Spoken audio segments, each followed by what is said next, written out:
The Plan of Ada will come to order. The Honorable Judge Pipler presiding.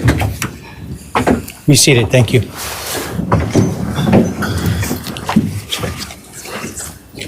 Yes, Your Honor, we need about 5 minutes. Need 5 minutes?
Are we ready? All right, thank you.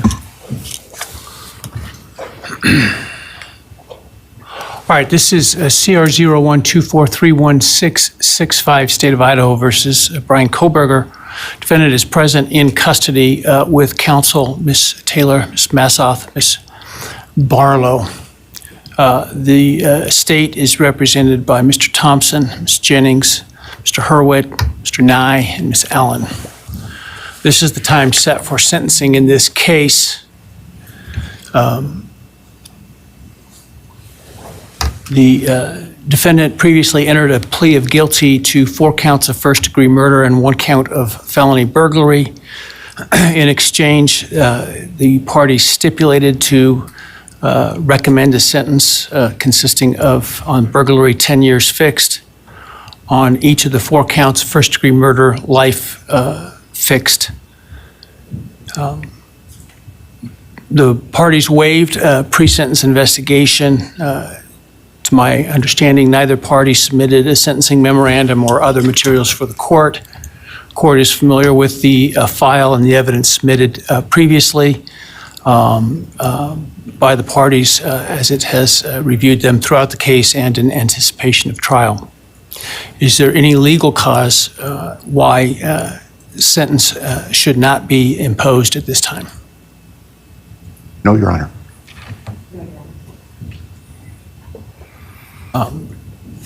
Does the state, before impact statements and arguments, wish to present evidence today? Your Honor, the state does not intend to present evidence in a documentary sense. We have provided the court through the clerk with photographs that we would like to use during the course of our sentencing argument. Sure. All right. Thank you. But no testimony other than impact statements? That's correct, Your Honor. All right. So with that, let's start with then impact statements. Ms. Jennings will be introducing In my understanding, just so I'm clear, I indicated through the trial court administrator that we needed to see if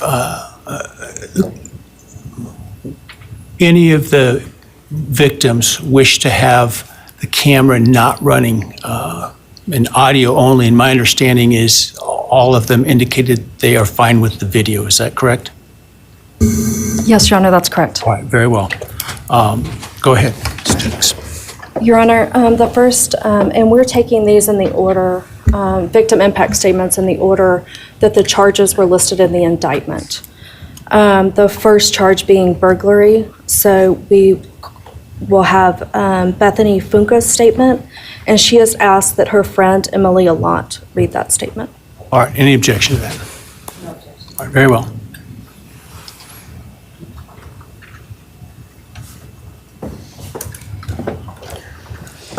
Thank you, Your Honor. I'll be speaking on behalf of Bethany, and so, yeah, here it reads. My name is Bethany Funk, and I was roommates with Maddie, Kaylee, Xana, and Ethan. I not only lost some of my best friends, but I also lost a sister. Never in a million years would I have thought that something like this would have happened to my closest friends. I thought that we were going to wake up and go upstairs, see them and tell them how they had scared us and that they were going to tease us about how we are constantly scaredy cats. I make jokes about it as we would go to Taco Bell like always. But sadly, that is not what happened and what turned out to be my worst nightmare. When I first woke up that morning, I had no idea what happened. I woke up around 7 with a terrible toothache, so I called my dad, who is a dentist, and he asked what I should do. He told me to take Advil, so I did, and I went back to sleep. I was still out of it and still didn't know what happened. If I had known, I of course would have called 911 right away. I still carry so much regret and guilt for not knowing what had happened and not calling right away. Even though I understand it wouldn't have changed anything, not even if the paramedics had been right outside the door.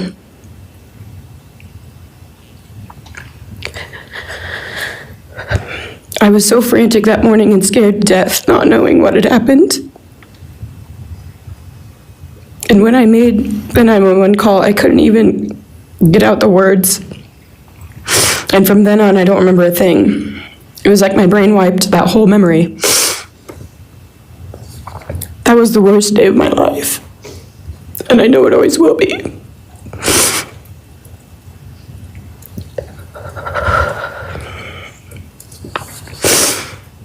While I was still in shock, trying to process the fact that my friends were truly gone, I had been attacked by the public. I was grieving, numb, and unsure of what had happened was even real. And at the same time, I was getting flooded with death threats and hateful messages from people who did not know me at all or know the dynamic of our friendship.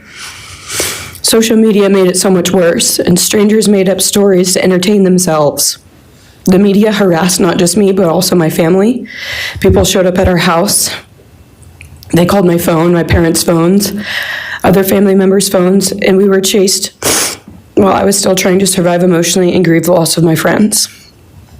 I hated and still hate that they are gone, but for some reason, I am still here and I got to live. I still think about this every day. Why me? Why did I get to live and not them? For the longest time, I could not even look at their families without feeling sick with guilt.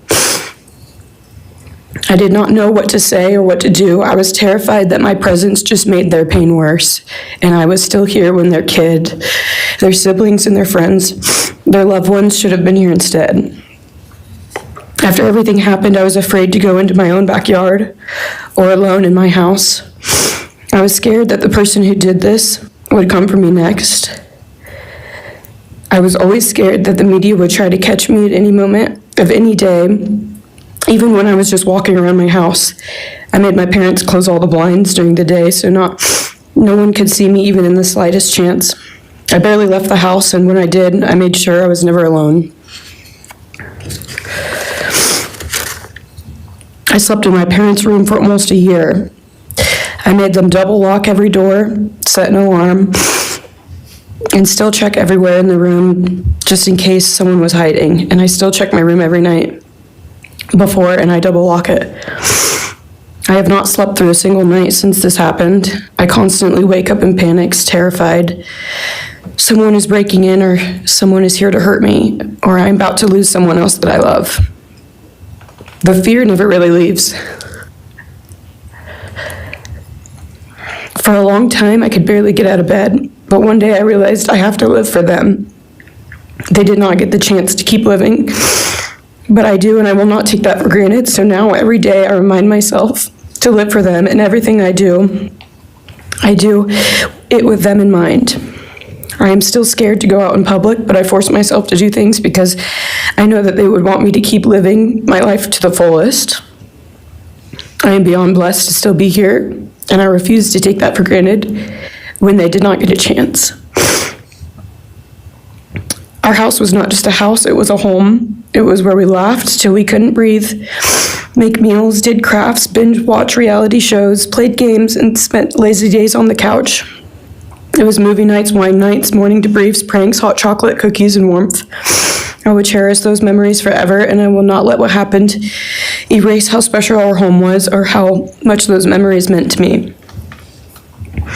Now I would like to share some bits and pieces of who they were as people and some of the memories that we shared. One of my favorite memories was Halloween, and we all went to Sigma Chi. But instead of partying, we just sat in an apartment, talking and laughing all night long. I do not think I've ever laughed that hard in my life. We did not care about the party, we were just happy to be with each other. Xana was 1 in a million. She was the life of the party.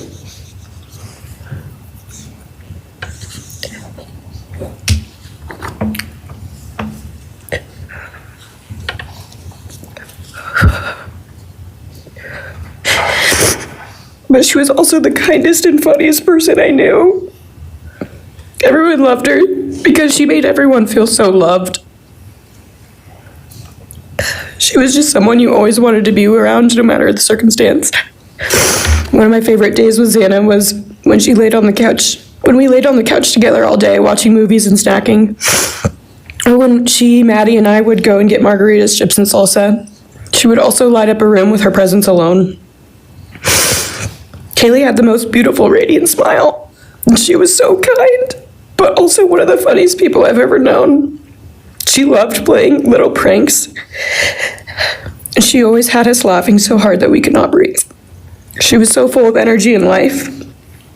I really believe that she could have ruled the world if she wanted to, and she would have been America's sweetheart. Ethan was the sweetest, most genuine guy. He was always smiling and always making other people smile too. Ethan was the kind of person you wanted around. He was so kind and easy to talk to, and just so fun. And the way he cared for Xana was truly something to admire. And really was proof that storybook love and true romances really do exist. It was not only obvious to me, but everyone that was around Ethan and Xana that they were absolute soulmates. Maddie was not only one of my best friends, but she was the older sister I would have always wanted. There was no one I looked up to or admired more than Maddie. She was truly a ray of sunshine, and everyone was drawn to her. She was so kind, loving, funny, fun, and passionate. She had the sweetest soul and wanted nothing but the best for everyone, and to love and show love to everyone. She took me under her wing and always made me feel so safe and included, and above all, loved and valued. She never failed to make me laugh or put a smile on my face. Still to this day, I am beyond grateful that she chose me to be her sorority little, and I thank God every day that I not only got to know her, but had her as one of my best friends. Honestly, I cannot pinpoint one favorite memory with Maddie because I have so many, and this would be a very long read if I did. But if some little memories with her that I cherish is when the two of us made a nice dinner and split some wine, or when we would binge watch Jersey Shore or Summer House. When we came up with a whole dance routine on Halloween and danced and sang all night, like no one was watching. All the late night walks home from going out, and just little shopping trips and so much more. I am beyond blessed that I had the chance to know each and every one of them. They changed my life in ways I would have never put into words. I hope that they are remembered for who they are and not what happened to them, because who they are were so beautiful, and they deserve to be remembered in the highest way. My heart breaks every time I go to text one of them or how badly I wish I could see and hang out with them. And then I remember I cannot. I will never be able to again. But I still talk to them in my prayers every single night, and I always will. I wish more than anything I could hug them one last time. And I wish I could tell them how much I love them. And even though I cannot, I still tell them every night. I will keep living for them as long as I am lucky enough to still be here. And they were all truly one of a kind. And they will be in our hearts forever and always. Thank you, and please convey to Bethany my appreciation for her courage, and I hope that she heals. Next is Dylan Mortensen. We're asking for some accommodations for Ms. Mortensen and that she be allowed to sit in my seat. Sure.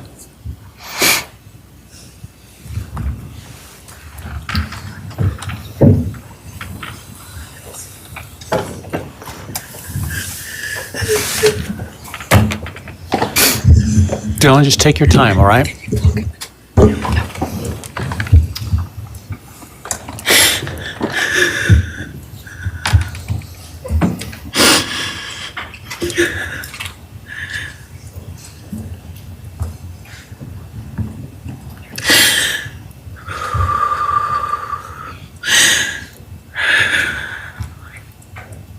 Sorry.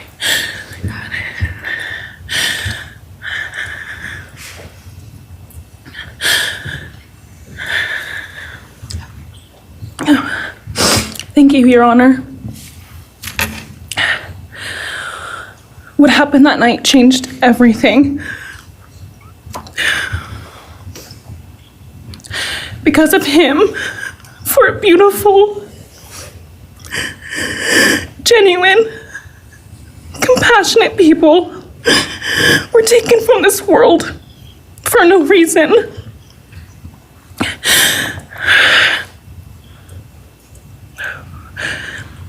He didn't just take their lives. He took the light they carried into every room. He took away how they made everyone feel safe, loved, and full of joy. He took away the ability for me to tell them that I love them and that I'm so proud of them. He took away who they were becoming and the futures they were going to have. He took away birthdays, graduations, celebrations, and all the memories that we were supposed to make. All of it is gone. And all the people who loved them are just left to carry that weight forever. He didn't just take them from the world. He took them from me, my friends, my people who felt like my home, the people I looked up to and adored more than anyone. He took away my ability to trust the world around me. What he did shattered me in places I didn't know could break. I was barely 19 when he did this. We had just celebrated my birthday at the end of September. I should have been figuring out who I was. I should have been having the college experience and starting to establish my future. Instead, I was forced to learn how to survive the unimaginable. I couldn't be alone. I had to sleep in my mom's bed because I was too terrified to close my eyes. Terrified that if I blinked, someone might be there. I made escape plans everywhere I went. If something happens, how do I get out? What can I use to defend myself? Who can help? And then there are the panic attacks. The kind that slam into me like a tsunami out of nowhere. I can't breathe. I can't think. I can't stop shaking.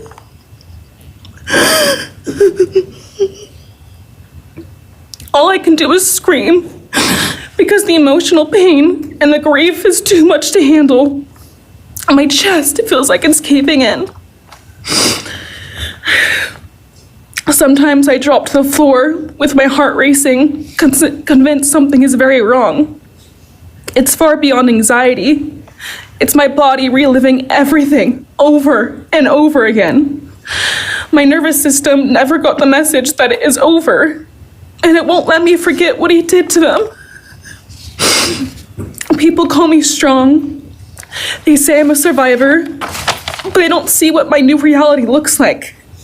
They don't see the panic attacks, the hypervigilance, the exhaustion, the way I scan every room I enter, the way I flinch at sudden sounds.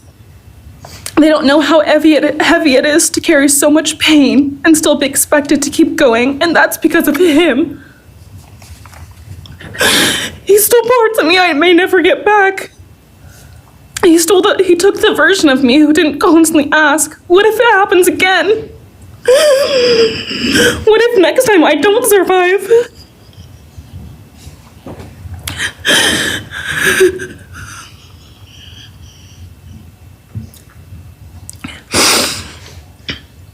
He may have shattered parts of me, but I'm still putting myself back together. Piece by piece, I'm learning how to live in this new version of life. It is not easy. It hurts, but I'm still trying. Still trying, and I'm not trying just for me. I'm trying for them, my friends. About a year ago, I had a dream about them. I got to say goodbye. I told them I won't be able to see you again, so I need to tell you goodbye.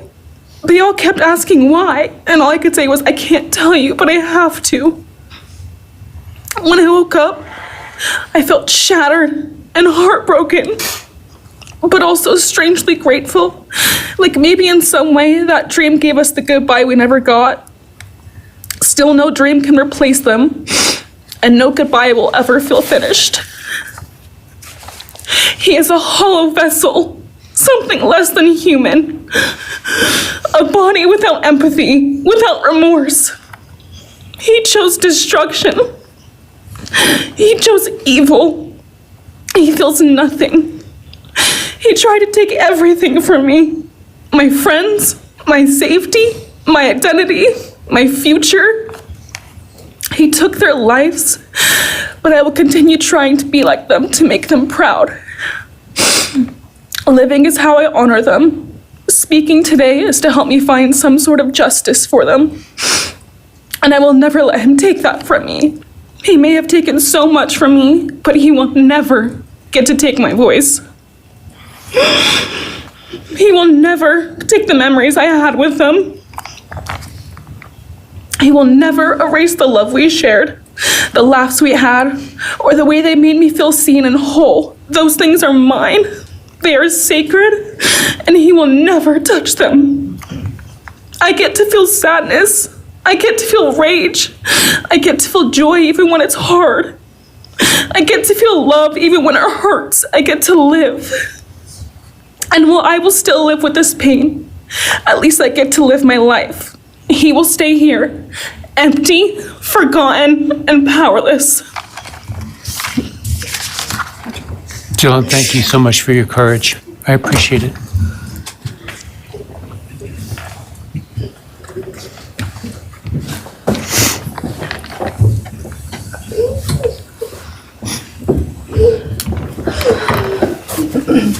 Next, we have members from the Madison Mogen family. First would be Scott Laramie, Madison Mogen's stepfather.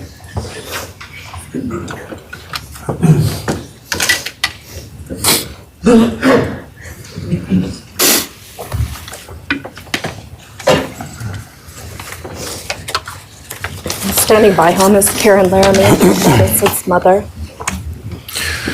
Thank you, Your Honor. My name is Scott Laramie.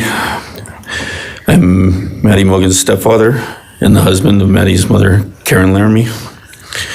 I will read this victim impact statement on behalf of Karen and myself.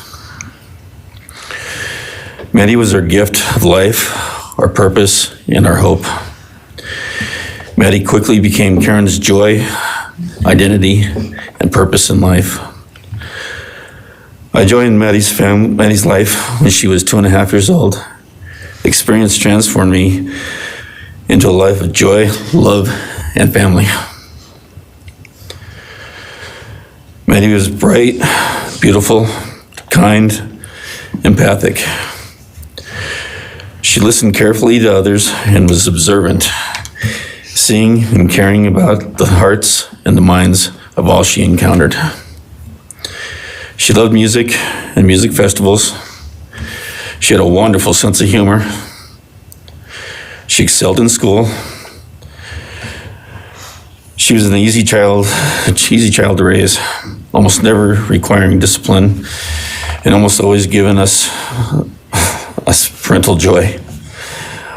One time Karen remembers disciplining Maddie as a little girl.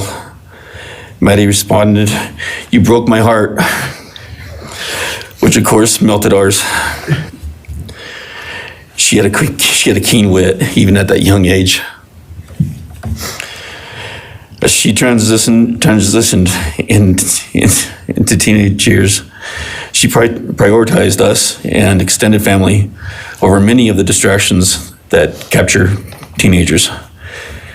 She showered us with her presence and love at family events, barbecues, picnics, birthdays, holidays, and others.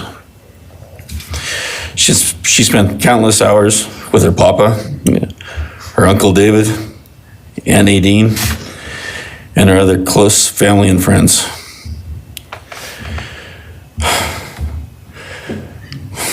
This world was a better place with her in it. As she reached adulthood, Maddie applied her studies to be a marketing professional, entering into an internship at Payne West, and started planning her professional future. As with all things, she involved Karen and myself in the joy of her journey. As she transitioned into womanhood, Karen and I continued to be astounded at this wonderful and accomplished person we had created. All parents dream of their children accomplishing more than them. We realized this dream, all we had not become, she was becoming. Karen and I are ordinary people, but we lived extraordinary lives because we had Maddie. Maddie was taken senselessly and brutally in a sudden act of evil. She was taken along with the young, promising, and bright lives of Kaylee, Xana, and Ethan. First, we felt disbelief. Next, we felt disorientation.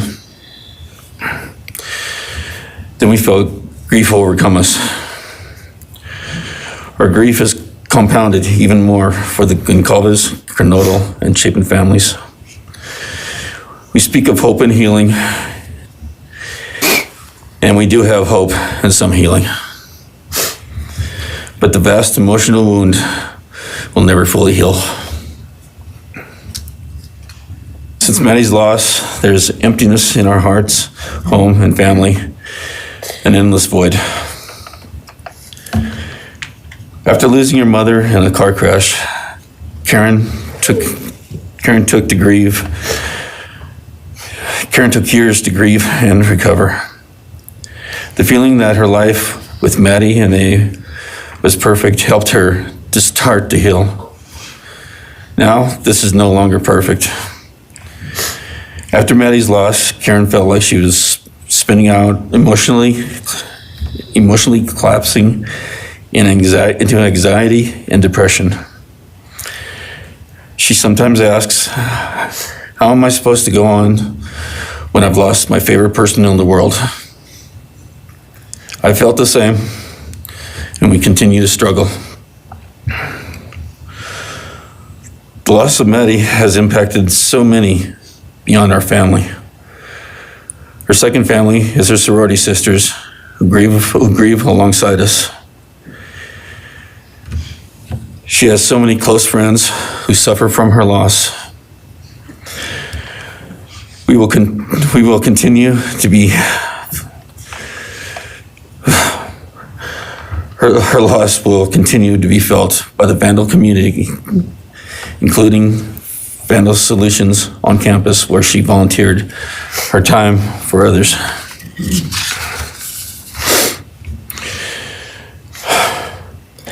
It helps us to know Maddie is in heaven now, freed from the trials of this earth. We, however, continue to live on without the grace and support of her presence. We will grow old without our only child, our bright, beautiful friend and daughter. In the end, there are no words that can accurately capture the devastation of losing Maddie. We will endure, and we will go on. For Maddie, we will not let our grief consume us. For Maddie, we will continue to love and care for our family and friends, including the families of Kaylee, Xana, and Ethan. We will remain united with them. We can only hope that others out there suffering similar losses can look to us and see that we can overcome hatred, darkness, and evil. We know the law allows us to comment on the defendant and his sentence. As for his sentence, we support the plea agreement. Society needs to be protected against this evil. As for the defendant, we will not waste the words, nor will we fall into hatred and bitterness. Evil has many faces, and we now know this, but evil does not deserve our time and attention. We are done being victims.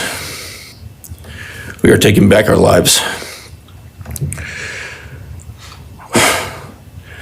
We will turn our time, talents, and attention to hope, healing, and helping others, and to the future. We invite all those who have suffered with us on this to join us in our journey. We can make this world a better place. We can move on from tragedy. Adversity will visit us, evil will visit us, but we will overcome. We can and will endure. Karen and I express our gratitude to Your Honor and to the prosecution team for allowing us the opportunity to make this statement. Thank you. Thank you so much for your courage, and I am so sorry for your loss. God bless. Your Honor.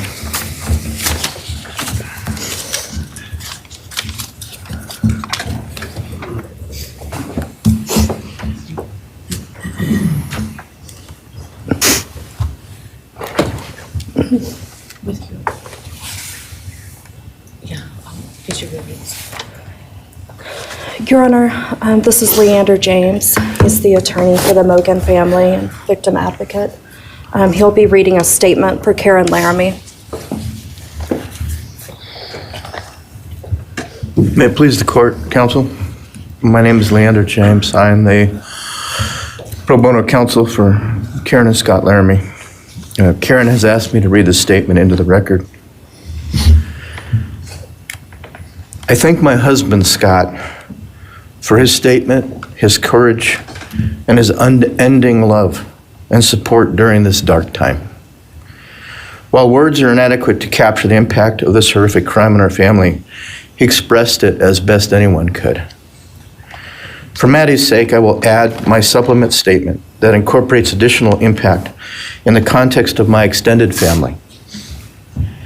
I am grateful to Maddie's great uncle, Bryan Kohberger, for assisting me with the difficult task of putting our pain into words. For me and my extended family, Maddie was our hope and our light. Her beauty, both outside and in, shone its light upon everyone with whom she came in contact. Her beauty, she carried that hope and light into the future for our entire family. We have memories of our Maddie and grief and pain at her being taken from our presence. Any one of us would have given our own light to have been outshone by hers. We now look to our Creator to know that her light continues where we look to see her in His presence. Those who commit evil for their own twisted gains and purposes truly defile the efforts and sacrifices of mothers, fathers, families, teachers, clergy, public servants, service members, and all those who commit themselves to the greater good, freedoms, and the future light of our nation. Condemnation falls heavily upon those who squandered the lives of our future hopes and dreams. Some may offer forgiveness for what the defendant has done. However, we cannot at this time, or perhaps ever, nor will we ask for mercy for what he has done. His acts are too heinous, the agony and grief he has caused too great. But we will waste no further words or thoughts on him. For Maddie's sake, we will move on. We will do our best to carry Maddie's light into this world and make it a better place. I thank the court and the prosecution for allowing me the opportunity to make my statement. And I thank all those who have and will support my family and the families of Kaylee, Xana, and Ethan. Thank you. Thank you. Thank you, Mrs. Laramie. Appreciate it.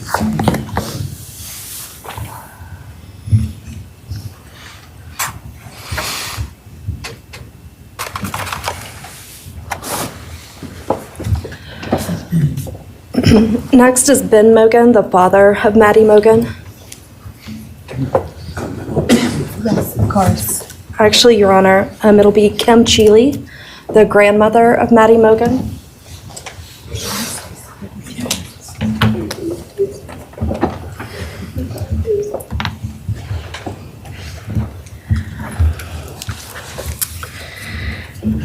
My name is Kim Cheeley.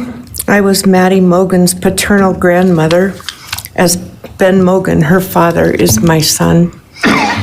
I'm here today with my sister Lori Cheeley, Maddie's great aunt, and my son Ben Mogen, and my daughter-in-law Corey Hatrock.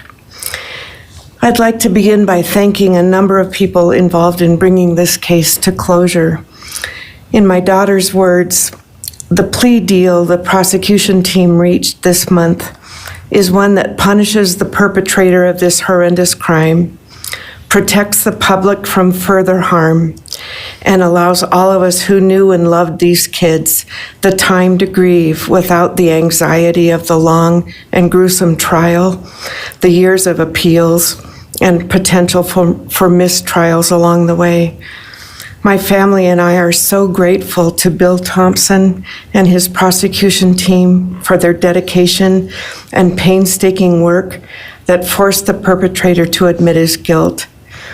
We want to thank the Idaho State Police, the Moscow Police Department, the FBI, and Judge Hippler. We'd also like to thank the University of Idaho officials who have treated the families of the victims with such dignity and kindness, and who have honored the 4 victims beautifully. Maddie was my first grandchild, so when she was born, all her grandparents had the distinct pleasure of deciding what we'd like to be called. I chose Nana, pretty original. But when Maddie was about a year and a half old, her papa, Ben's dad, and I were planning to visit the new little family in Oregon. Maddie didn't have an extensive vocabulary at the time, but for some unknown reason, she called bananas ba-deedle-deedles. When Karen and Ben told her Nana was coming to visit, she figured, I say deedle-deedle for that word. So I became deedle-deedle, shortened to Deedle when she was about 6 or 7, and I was Deedle all her life. I don't think her stepdad, Scotty, ever knew my given name was Kim.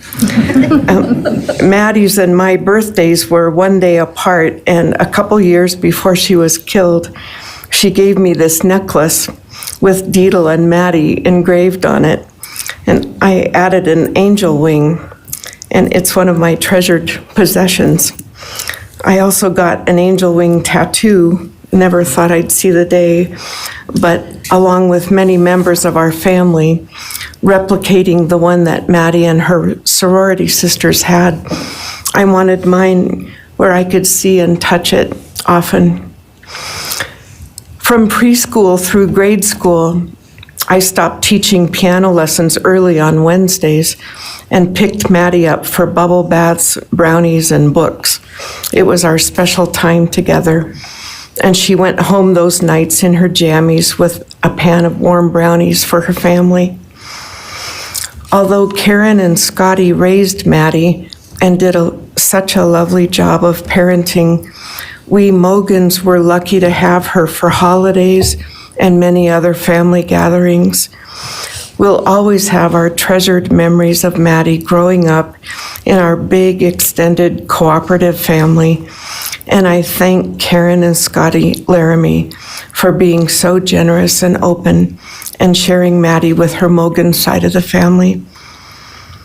When the 4 kids were murdered, the foundation fell out of our world.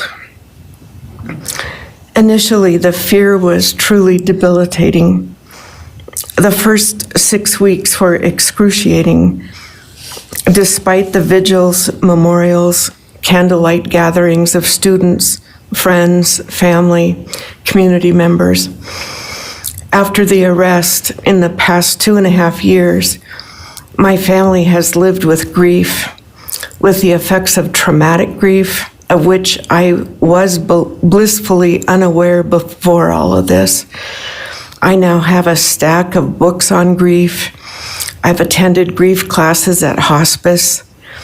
I've tried EMDR, a technique that helps replace disturbing visions with something more comforting.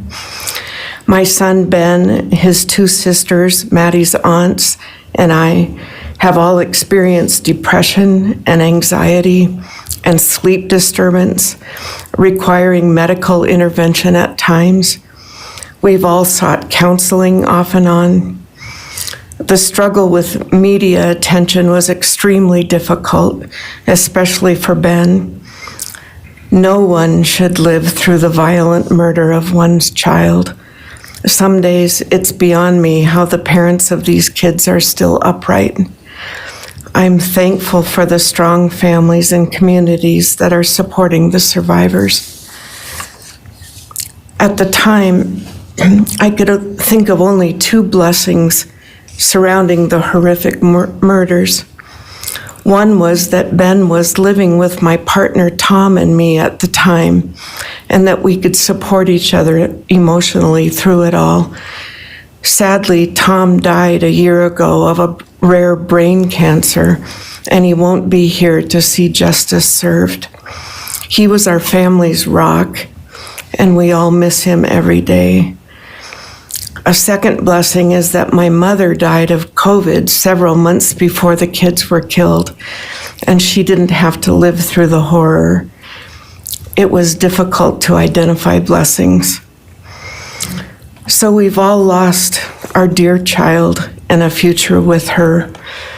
I ache for the loss of the dreams that she and her true love, Jake, held. And my heart goes out to Karen and Scotty and your side of Maddie's family. You've had more than your share of loss. My heart aches for the kids' roommates and the families of the other victims, and also the family of the perpetrator.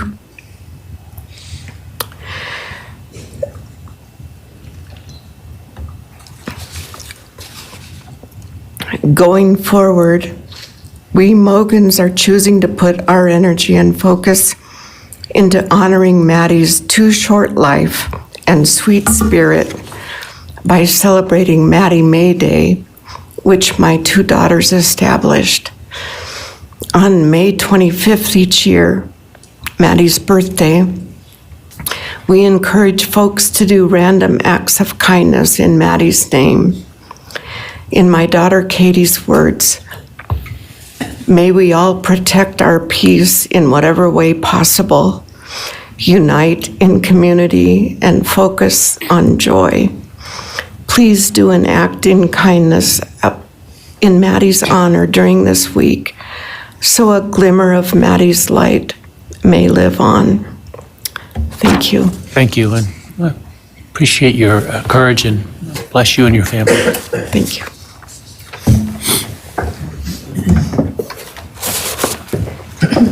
Now is Ben Mogen, Maddie Mogen's father.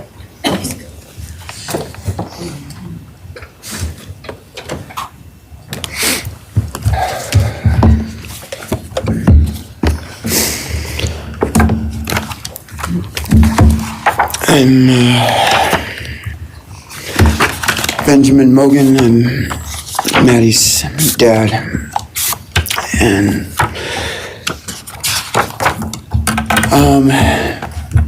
first I just want to say thanks to all the people that helped bring this all to a close. I know it's not the resolution that everyone, wanted, but I think that that everyone worked so hard, and we really appreciate all their efforts. It was such a hard thing to go through for everybody.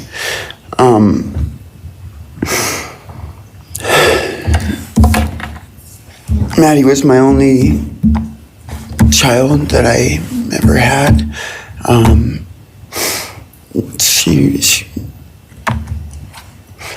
She's the only great thing I ever really did, and the only thing I was really ever proud of. And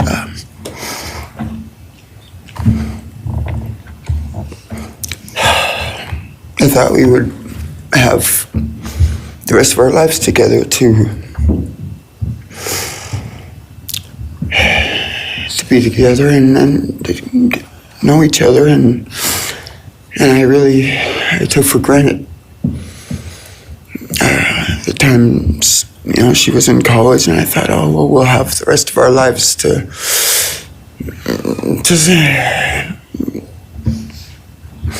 do all the stuff that we're supposed to do, and she was just about done. She actually earned all of her credits for her college degree, and Karen and Scotty and I got to go and get her diploma that she actually earned, and she served every bit of that. And but I thought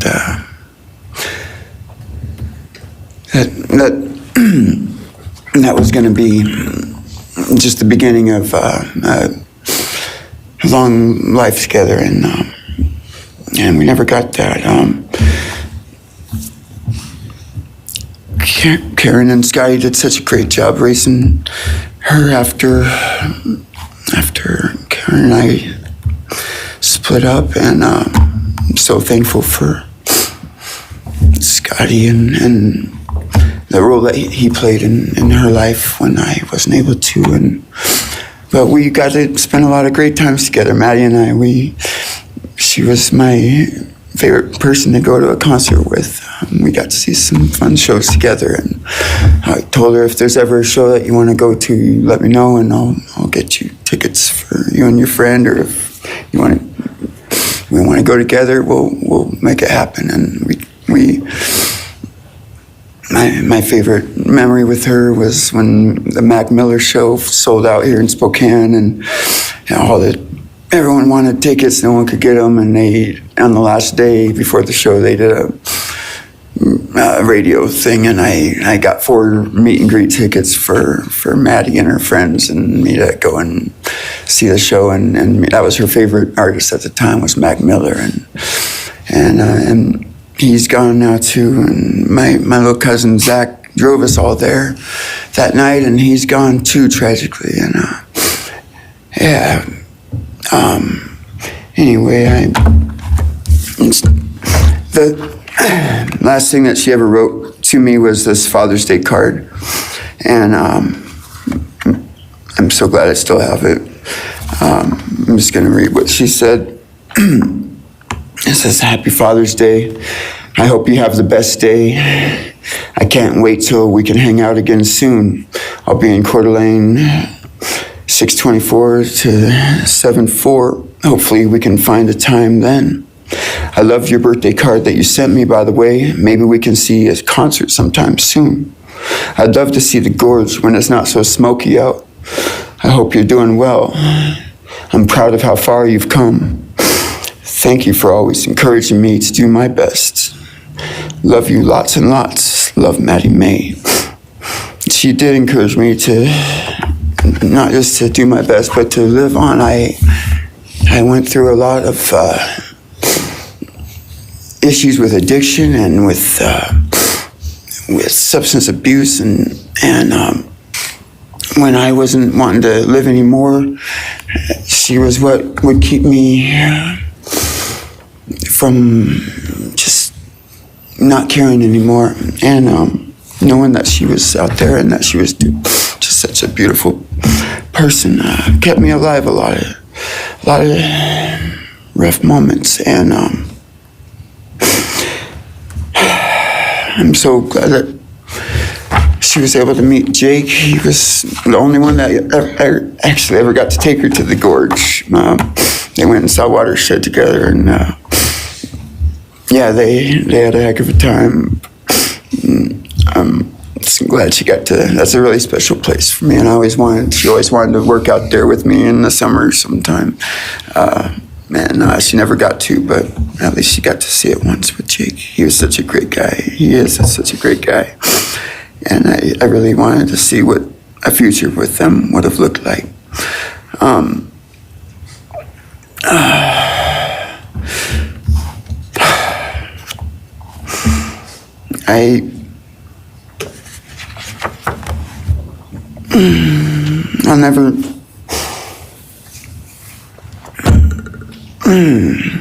I'll never be able to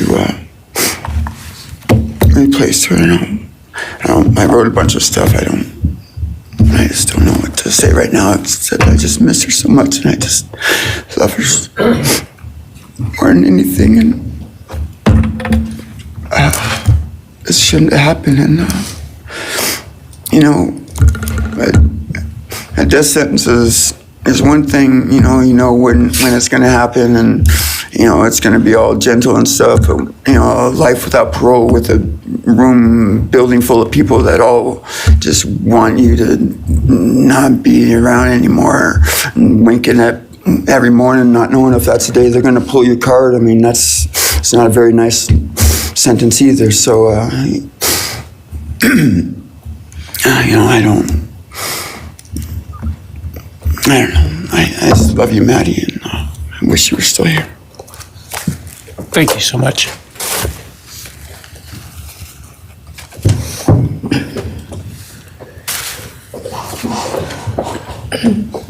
Your Honor, next would be members from the Kaylee Goncalves family. First will be her father, Steve Goncalves.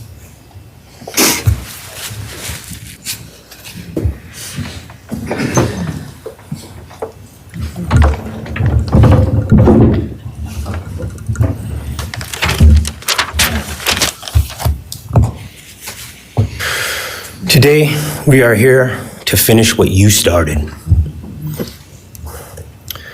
Today, you've lost control. Today, we are here to prove to the world that you picked the wrong families. The wrong state, the wrong police officers, the wrong community. You tried to break our community apart. You tried to plant fear. You tried to divide us. You failed. Instead, your actions have united everyone in their disgust for you.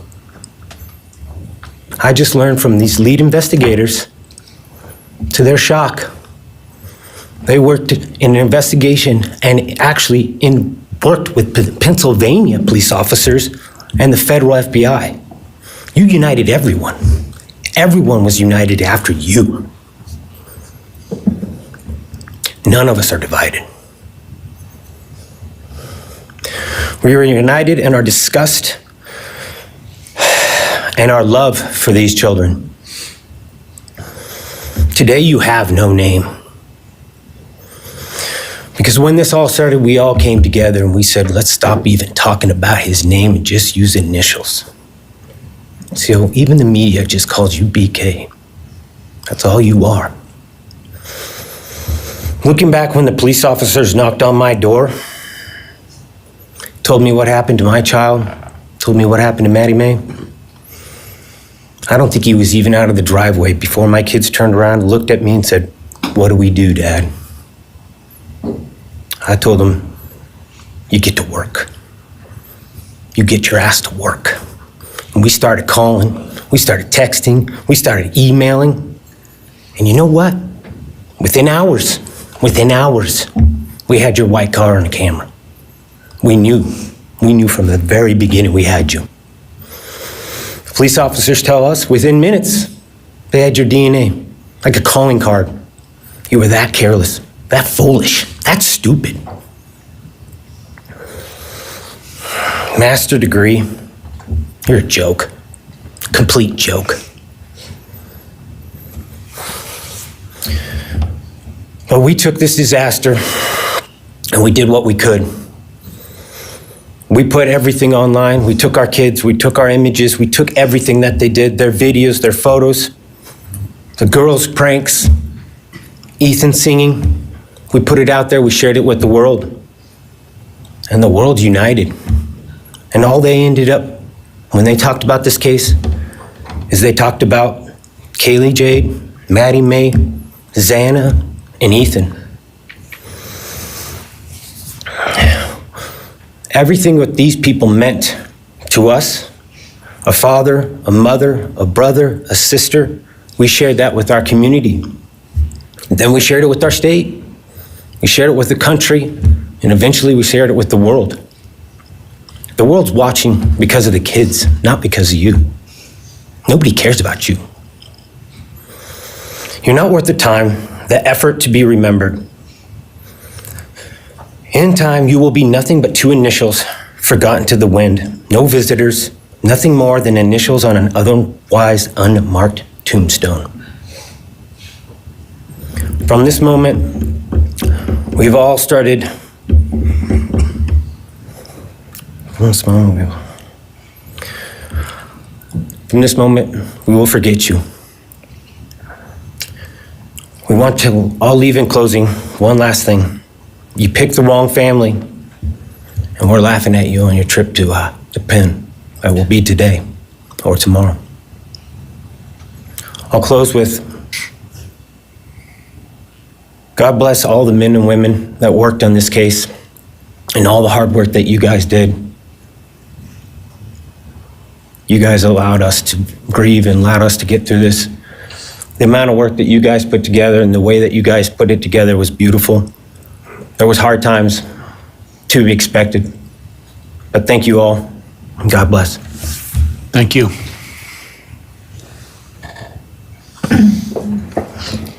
Your Honor, next is Stephen Goncalves, Kaylee's brother.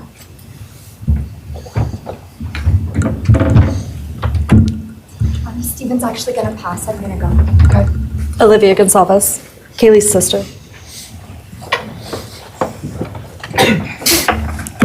Hello, I'd like to start by thanking the court for allowing me the time and opportunity to speak today.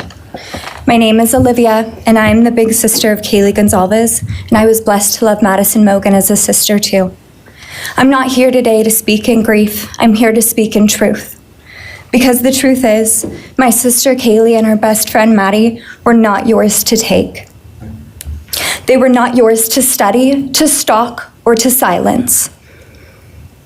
They were two pieces of a whole, the perfect yin and yang. They are everything that you could never be. Loved, accepted, vibrant, accomplished, brave, and powerful. Because the truth about Kaylee and Maddie is they would have been kind to you. If you had approached them in their everyday lives, they would have given you directions, thanked you for the compliment, or awkwardly giggled to make your own words less uncomfortable for you. In a world that rejected you, they would have shown mercy. Because the truth is, I'm angry. Every day I'm angry. I'm left shouting at the inside of my own head everything I wish I could say to you. The truth about me is when I heard the news, I didn't cry. I listened for them. I promised them I would, that I would fight for them, that I would show up, no matter what it cost me. I swore I'd never let them feel alone. Because you see, I've always been their heavyweight. I've always been the one to fight the battles they didn't feel ready to fight themselves. All it ever took was a call, and they knew I would handle it for them, no matter the time, no matter the cost. They could wave their white flag because they knew I would never back down, not for them, and not even death could change that. Somewhere along the line, I started to think about what I would say to them if I was given just one last chance. If I could gather enough heartbreak or love or sacrifice or whatever it took to get just one message across, what would I say? Throughout this entire process, I've written my feelings down at every moment, my wishes, my love, my denial, my anger. And as one final act of love, I'd planned to read these thoughts, even jarring and discombobulating and not even making sense. Because for me, that was true love. As bare and as naked as it could be, not laced in pretty words or dressed for the occasion, but written through bleary eyes at 2 a.m. with clenched fists, angry at this reality. My true final act of love was to continue on without them, for them. That dream to read aloud my love to them, to bring meaning through pain, was the latest blow in realizing you don't deserve it. And Kaylee and Maddie don't need it. Kaylee and Maddie have always known my love, and they would never ask me to prove it by further victimizing myself to a defendant who has shown no guilt, no remorse, no apprehension. They would say to me, "Why would you give the satisfaction of showing vulnerability now? You promised you would never back down." And for that clarity, I'm thankful. I won't stand here and give you what you want. I won't offer you tears. I won't offer you trembling. Disappointments like you thrive on pain, on fear, and on the illusion of power. And I won't feed your beast. Instead, I will call you what you are: sociopath, psychopath, murderer. I will ask the questions that reverberate violently in my own head, so loudly that I can't think straight most any day. Some of these might be familiar, so sit up straight when I talk to you. How was your life right before you murdered my sisters? Did you prepare for the crime before leaving your apartment? Please detail what you were thinking and feeling at this time. Why did you choose my sisters? Before making your move, did you approach my sisters? Detail what you were thinking and feeling. Before leaving their home, is there anything else you did? How does it feel to know the only thing you failed more miserably at than being a murderer is trying to be a rapper? Did you recently start shaving or manually pulling out your eyebrows? Why November 13th? Did you truly think your Amazon purchase was untraceable because you used a gift card? How do you find it enjoyable to stargaze with such a severe case of visual snow? Where is the murder weapon? The clothes you wore that night? What did you bring into the house with you? What was the second weapon you used on Kaylee? What were Kaylee's last words? Please describe in detail the level of anxiety you must have felt when you heard the Bearcat pull up to your family home on December 30th, 2022. Which do you regret more? Returning to the crime scene 5 hours later, or never, ever going back to Moscow, not even once, after stalking them there for months? If you were really smart, do you think you'd be here right now? What's it like needing this much attention just to feel real? You're terrified of being ordinary, aren't you? Do you feel anything at all? Or are you exactly what you always feared? Nothing. If you're so powerful, then why are you still hiding, defendant? You see, I'm here today as me. But who are you? Let's try to take off your mask and see. You didn't create devastation. You revealed it, and it's in yourself. And that darkness you carry, that emptiness, you'll sit with it long after this is over. That is your sentence. And it was written on the wall long before you ever pled guilty. You didn't win. You just exposed yourself as the coward you are. You're a delusional, pathetic, hypochondriac loser who thought you were so much smarter than everybody else. Constantly scolding, turning your nose up to grammar mistakes, nitpicking and criticizing others. You wanted so badly to be different, to be special, to be better, to be deep, to be mysterious. You found yourself thinking you were better than everyone else, and you thought you could figure out the human psyche and see through it, all while tweaked out on heroin. Lurking in the shadows made you feel powerful because no one ever paid you any attention in the light. You thought you were exceptional, all because of a grade on a paper. You thought you were elite because your online IQ test from 2010 told you so. All of that effort just to seem important. It's desperate. There is a name for your condition, though. Your inflated ego just didn't allow you to see it. Wannabe. You act like no one could ever understand your mind, but the truth is you're basic. You're a textbook case of insecurity disguised as control. Your patterns are predictable. Your motives are shallow. You are not profound. You're pathetic. You aren't special or deep, not mysterious or exceptional. Don't ever get it twisted again. No one is scared of you today. No one is intimidated by you. No one is impressed by you. No one thinks that you are important. You orchestrated this like you thought you were God. Now look at you, begging a courtroom for scraps. You spent months preparing, and still all it took was my sister in a sheath. You work so hard to seem dangerous, but real control doesn't have to prove itself.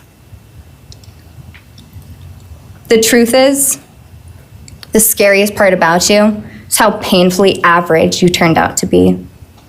The truth is, you're as dumb as they come. Stupid, clumsy, slow, sloppy, weak, dirty. Let me be very clear.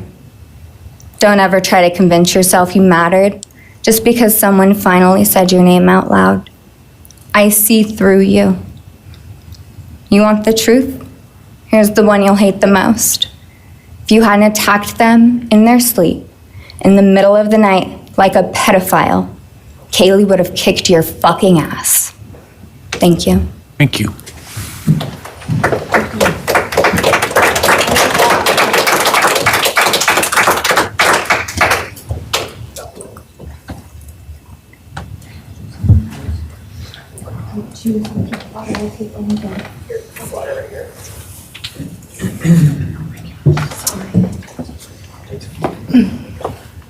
Next is Christy Goncalves, Kaylee Goncalves' mother.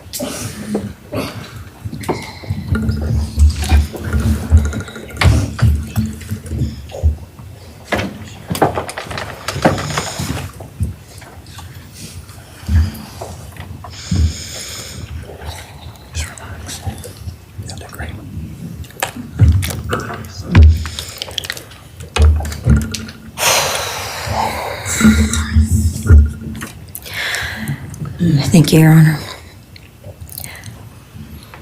I never imagined having to speak to someone so devoid of humanity.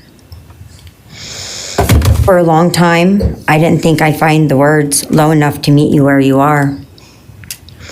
But now I realize this isn't about you. It's about what you've done to me, and I need you to hear it. When you murdered my daughter, Kaylee J. Goncalves, You didn't just take her life, you shattered others. You attacked what you could never be, and in doing so, you left a trail of devastation far beyond that house.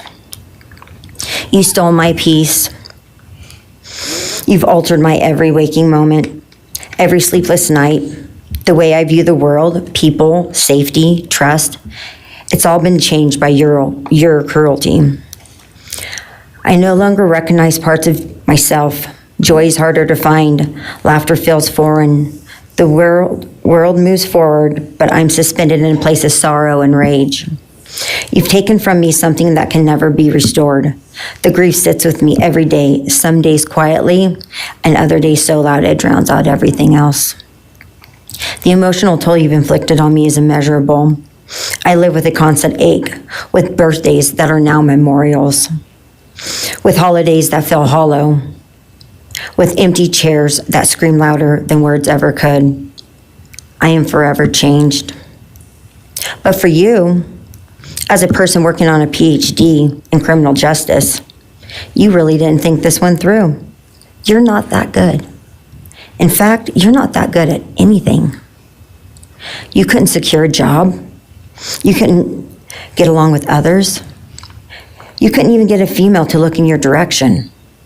All because you are pathetic. Now you're a joke in this courtroom. I wish I could crown you with a jester hat to complete your orange jumpsuit clown look. A dead killer doesn't kill again. So while I'm disappointed the firing squad won't get to take their shots at you, I'm confident that the men in prison will have their way with you in more ways than one. You will finally get what you wanted, physical touch. Just probably not how you were expecting it. See, you haven't beat the system. You've simply entered a new one, where the rules are cruel and the consequences will never end.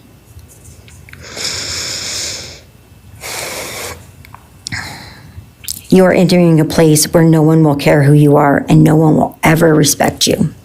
You will be forgotten, discarded, used, and erased.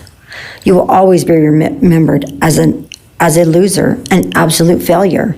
And when those prison doors slam shut behind you, I hope that sound echoes in your heart for the rest of your meaningless days. I hope it reminds you of what we all already know. You're nothing.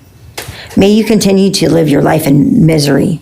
You are officially the property of the state of Idaho, where your fellow inmates are anxiously awaiting your arrival. But it's okay, because they're there to help you. Hell will be waiting. Quick message from our youngest daughter. Aubrey wanted to say, you may have received A's in high school and college, but you're going to be getting big D's in prison. Thank you.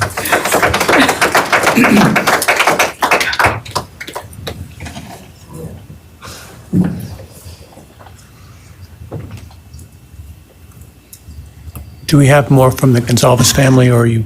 Yes. Next would be Shannon Gray, the Goncalves family attorney. He'll be reading statements from Kaylee Goncalves' grandmothers. Morning, Your Honor. Shannon Gray, the attorney for the Goncalves family. I actually have 3 statements, one from her aunt and 2 from her grandparents. This is from her aunt, Tammy Butts. You, in the cloak of darkness, made a decision to turn our whole family's world upside down forever. You, in the cloak of darkness, took our Kaylee J. Goncalves away from us all without hesitation. Never have you shown any remorse or regret. We just get creepy, non-expressive stares as you have your team of women defend you. Kaylee was a strong, kind, fun-loving, caring person, and she will greatly be missed by all her family and friends for the rest of our lives. She had goals in life that you took from her and us. We lose on watching her enjoying her life, working hard and building the future she wanted. She was ready to start that after college life. You, in the cloak of darkness, took it all away. You left us without her future wedding, her future children that she would have added to our family. No more talking to her on the phone, going for a coffee, celebrating holidays. It's all gone. You, in the cloak of darkness, gave each and every one of Kaylee's family members their own lifetime sentence.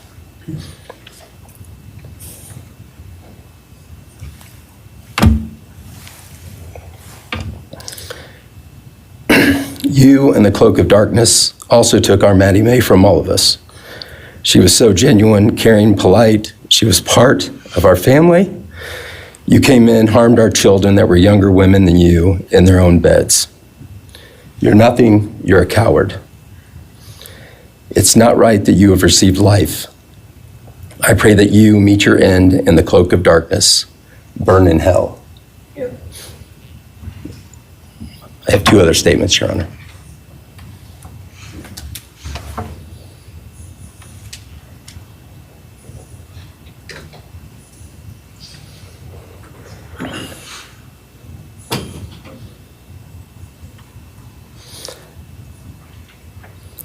This is Linda Lucan's statement. This is Kaylee's grandmother. I really don't know how to address something so inhumane, but I will try. Nothing in the past 2.5 years has made any sense. All I get is you cowardly went into a home at night, filled with what I'm sure you thought was all sleeping girls, and went on a vicious killing spree for no other reason but to appease your demonic urges. You took my granddaughter Kaylee from us, plus 3 other beautiful lives. You took my granddaughter Kaylee, beautiful, sweet-souled, doll-faced Kaylee, who was getting ready to start her amazing life, who had such a bright future, who was loved by so many, who you were so envious of. She had a life you could never have. You are so beyond human. You're definitely a demon from hell. I truly wish your punishment would be the same death you inflicted on our kids. But I think you will meet some new friends in prison who will be there just to help you. Thumbs up.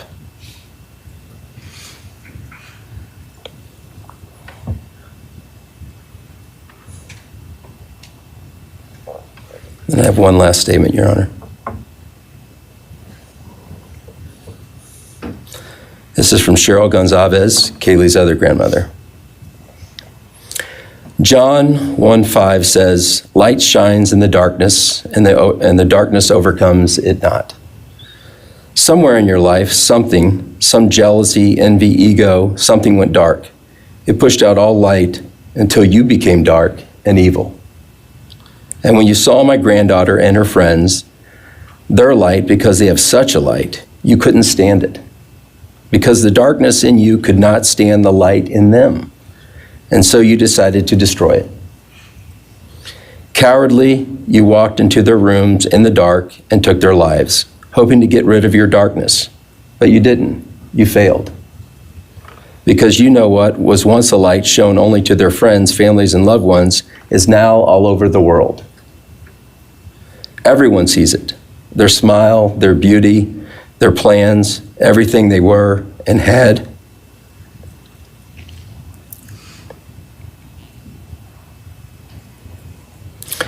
And you think you put a close to it, even that, but you didn't. Because they still exist. They are still light. They are still beautiful. You can never take that away. They will always be in the light of all eternity. And you will be in the darkness because you could not overcome it. You failed. I want you to be gone, more than gone. I want you to be cast out. Cast out from my life, from my family, from this earth. I will not allow your hatred to penetrate into my own soul. You do not get that power. You are evil, and in the end, evil is eradicated. You didn't take Kaylee's light, you spread it into the world. Thank you, Your Honor. Thank you.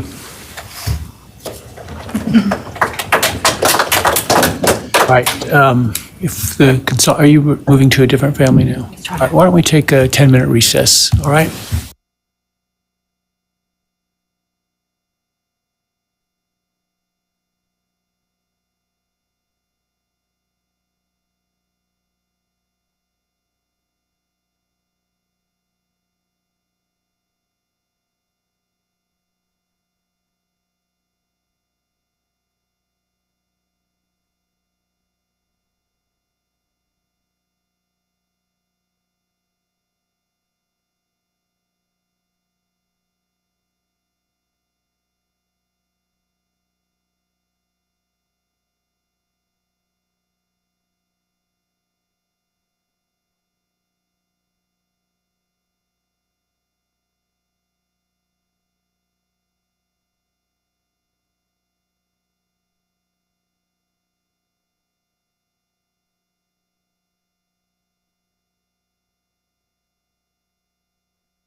Be seated.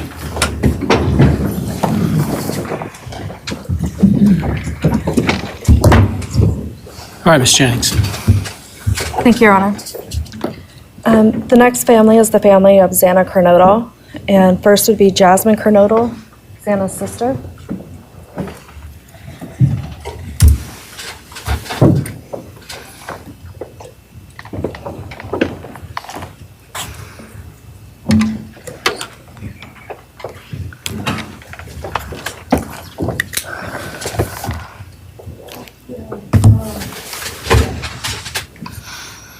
I want to say thank you to everyone who's been involved in this and just for all the hard work and dedication you guys have put into this. I also want to thank everyone for the support and just my family and friends who've been around through this time. I went back and forth on whether to speak today because the truth is you don't deserve power over my feelings, my words, or me. Thank you. In the end, I realized this moment isn't about you. It's about justice for Xana, Ethan, Kaylee, and Maddie. It's about honoring the beautiful people they were and still are in God's eyes.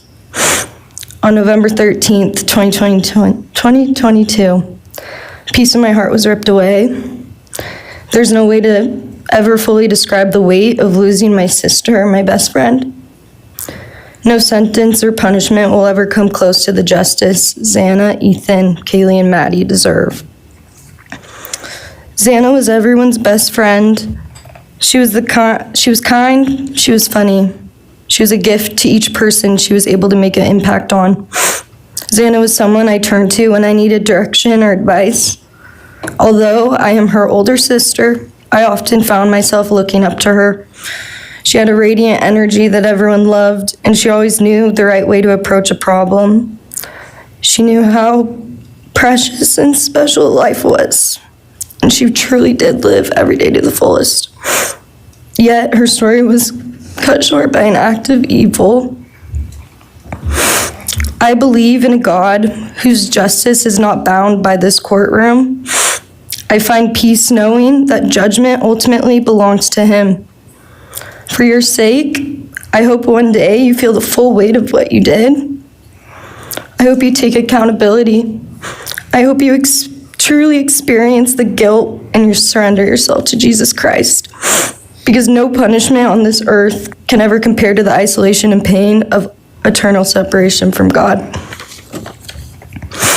Xana deserved more. They all did. But I come here to say this. I am strong. I am brave. I'm a fighter, just like Xana. And you don't get to control how I move forward or what I believe. I walk with the comfort of knowing I will see my sister again. Xana didn't get the future she deserved. She won't be the maid of honor at my wedding, the cool aunt to my future children. I'll never hear her laugh or see her light up a room ever again.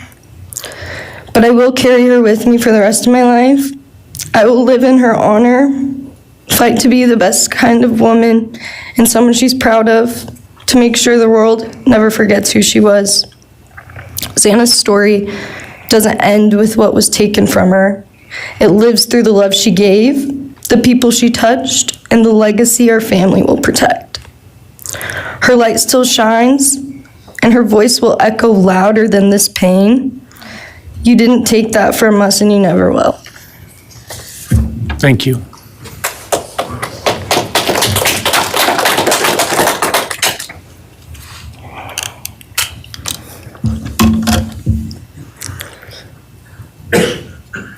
I just want to say before I start, I'm Xana's dad, Jeff Kernodle. It's been a hard road down, because she's gone. And I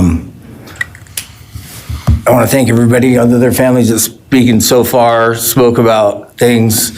I agree with everything they have to say. It all comes back to a lot of the same things that I've had to deal with and we as a family have had to deal with. And that brings me, basis of what I'm talking about a little bit is on my way up here, flying up here in the plane, and about halfway through the flight, this little girl calling out for her dad, dad, and then in my mind, I was kind of half asleep. It's dark on the plane. I heard Xana calling out for me like she did, back when she was little, 5 years old. And those times were hard. It was chaotic, but we always had something to work toward that was in a positive direction, compared to right now, which is necessarily not as positive as that for sure. And I know I miss Xana a lot. My life's been changed, and Xana had a great impact on me. And the impact was when she was gone, I realized how important she was and what she really did for me, influenced me, was way beyond what I ever thought. She'd call me up on the weekends, check on me, see who's with me. She's like accountability to your youngest daughter. And that really made a big difference. It made me really think about things and what it's all about, That's the things that I miss the most, is those calls on the weekends, the calls at 11 at night. What's going on? You want to meet my friend? Whoever she's with, a couple of her friends, I can meet them, talk to them. And she always did that. And it's pretty cool. I really miss that. And she made a big impact on me, on other people, her family. But the impact that she made is so extensive on what happened here. And it goes so far. People from everywhere in the world, are following things. And Xana has made a difference in their lives. So, countless people told me that. They might not even know her. They never knew anything about her. It's what they see, and they just love her and say how they wish she could have been their friend. Could have been their friend, could have hung out, and it's like, this is a blessing, this is the little kid was, and definitely was a big blessing in my life, and so is Jasmine, and basically, we worked hard to do the things we did, through the times they were growing up. And through those times, I realized that I wanted both of them to graduate college, and that'd be the ultimate thing for them to do to prepare for the world. Then it came back to me, Xana didn't get to finish college. He had it all figured out. And this all came back to me when I was there, and that little girl was on the plane doing that. It's like where I was going, what I was going here for. And then I just realized and thought to myself about the wonderful life that she had and we had together. And I still get to have with Jasmine, but that's the part that really counted. It's the part that really counted, is those memories. And those are what I have left, the memories with her and the ones I can make with her and the life that I can go on with now, which is what she wants. And I say that in present tense because that's what she wants, because I've been told that, I've had countless ways that she's out there and has a way to communicate, which I'm very grateful for.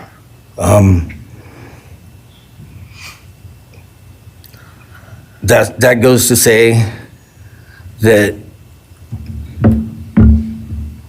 the impact of what happened to them, all 4 kids, goes so much further than just not me, the parents, the families, the community.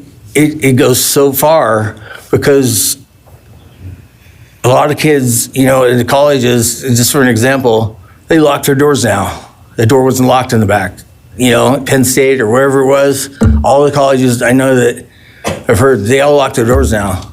So maybe the impact that it's going to make is going to help out and maybe protect some people. Having this outreach and having the influence of what happened to these kids did, all I know is I was 7 miles away when it happened, and she wasn't feeling that good. It was 11:30, and I almost went over to Xana's to say, and I would have been sitting right there on that couch, and you had to deal with me. So they would have had a chance, and I regret that, and I regret not going.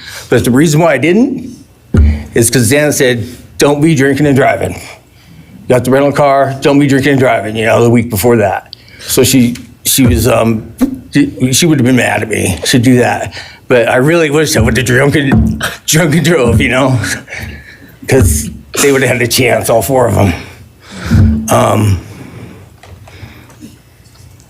At this point, I just have to go on. We're going to go on with everything and make things better in my life, because that's what it's all about.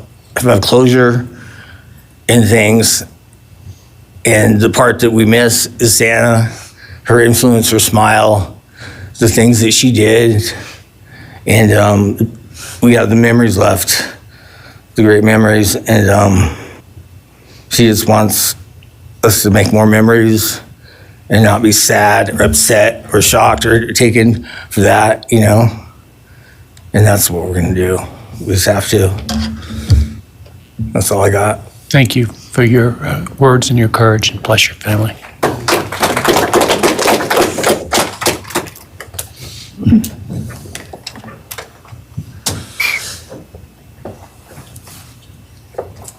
Next, Kim Kernodle would like to address the court.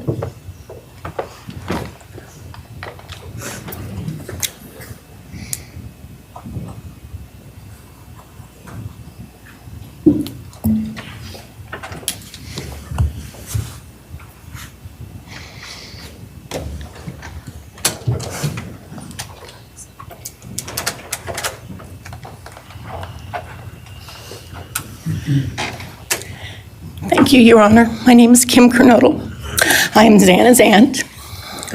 I was very blessed to have her in my life, in our family. And I thought I had everything in my head, what I wanted to say, but it kind of went out. And I'm always looking for the positive thing, because evil, hate, can destroy people. And that's what it started doing with our family. It created anger with our family members. And then I had to look, because Xana was everything that the media, her friends said.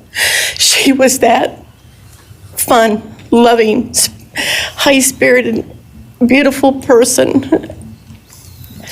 And I no longer get to get my nails done with her, have lunch with her.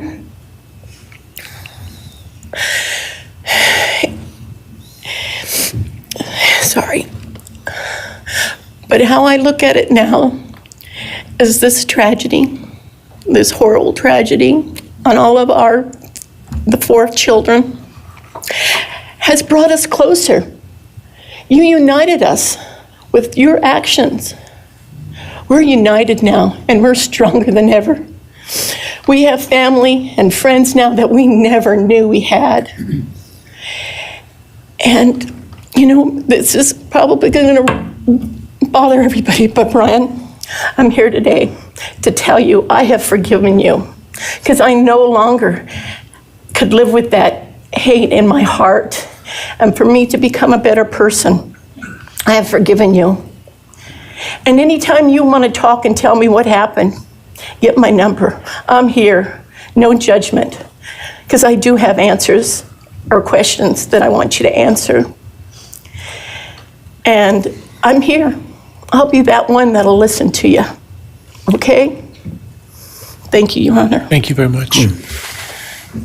My name is Stratton Kernodle, and I'm Xana's uncle, Jeff's brother.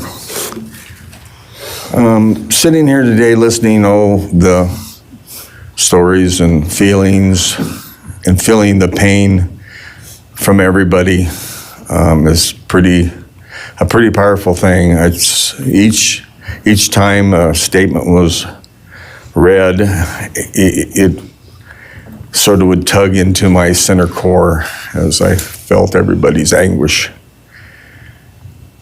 And Xana meant a lot to us, and we loved her very much. But I started thinking about, instead of rehashing everything that everybody else has talked about, I wanted to direct it another direction toward Bryan and what he's done to his family, his parents, his siblings, his friends, his universe. He has contaminated, tainted their family name, and pretty much made a horrible, miserable thing to be ever related to him. And I know that that's what he has to live with, and that has to be his pain. And that's all I have to say. Thank you.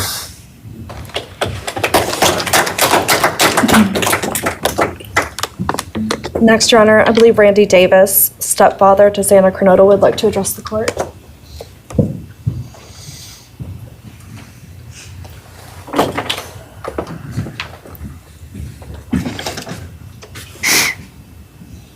Hi, my name's Randy, stepdad of Xana.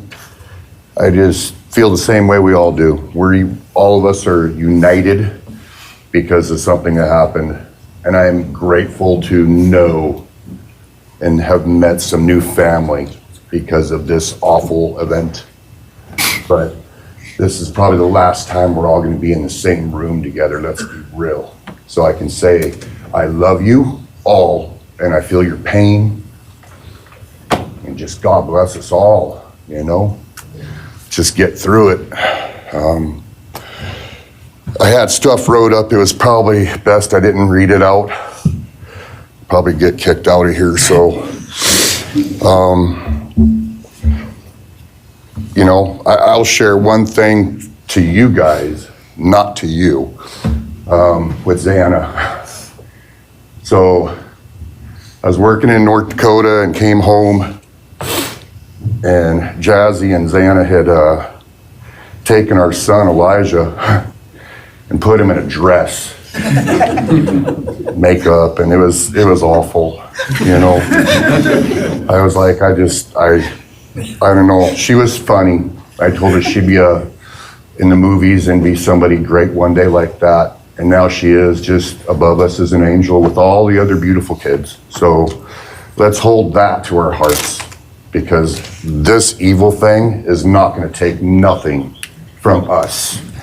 You, man, I don't know what my limits are here, but I'm really struggling, dude. I am struggling, so I want to just be out in the woods with you just so I can teach you about loss and pain.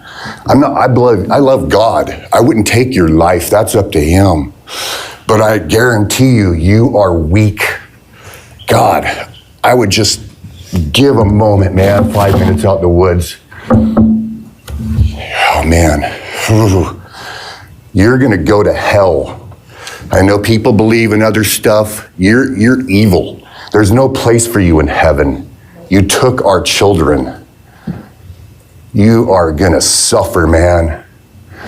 I'm shaking because I want to reach out to you, but I hope you feel my energy, okay? Go to hell.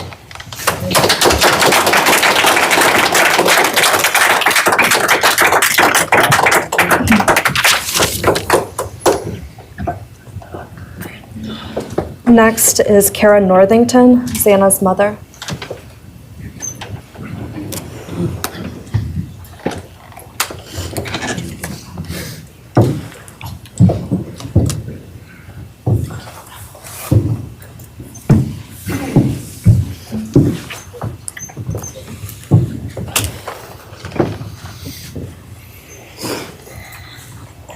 I'm Kara Northington. I am Xana Kernodle's mother. This letter is to you, really. But it's for my daughter, who was murdered by you. Today I stand before you, the man who is responsible for murdering my beautiful daughter, Xana Kernodle. My daughter was beautiful both inside and out. She possessed love for those around her and had a light so bright it will live on forever in our hearts. She brought joy and laughter to her friends, her family, and anyone in her presence. Our Lord and Savior, Jesus Christ, now has her in his loving arms in heaven, where she can never be harmed ever again for eternity. Because of her, I came to know my Lord and Savior, Jesus Christ. Because of her, many will come to Christ. It is Christ who lives in me that has given me the strength to forgive you. It was of no power of my own. In return, the Lord has filled me with joy, hope, and peace that surpasses all understanding. Jesus has allowed me to forgive you for murdering my daughter without you even being sorry or asking for this. This is only possible because he who lives in me is greater than any evil in this world. For God hath not given us the spirit of fear, but of power and of love and of a sound mind. I do not fear you or even let you rent space in my head anymore. This forgiveness has released me from any and all evil you have inflicted on me and my family. It has allowed me to let our Lord deal with you. You have accepted a deal that will prevent you from receiving the death penalty. Nothing man can do to you can ever compare to the wrath of God. Inevitably, you will stand before our Lord and will have to answer to him over the sins you have committed in murdering our children. I pray you come to the end of yourself before that day. Whether you like it or not, heaven is for real and so is hell. The innocent life of Xana that you stole from myself and my family, and the destruction it has caused. I am washing my hands of you and turning you over to my Lord and Savior Jesus Christ, whom vengeance belongs to. In closing, I want to read a passage from the Bible, Ephesians 6, King James Version. Finally, my brethren, be strong in the Lord and in the power of his might. Put on the whole armor of God, that ye may be able to withstand the wiles of the devil. For we wrestle not against flesh and blood.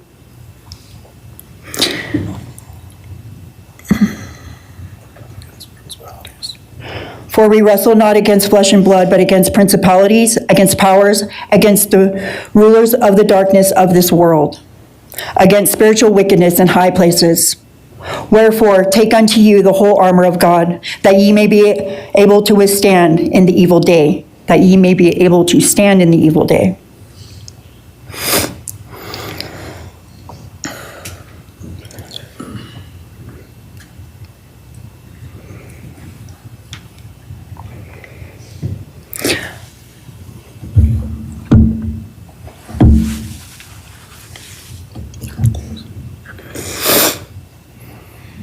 I'm not going to share memories of Xana or any more of the goodness of her with you, because I do not want that to be in your head.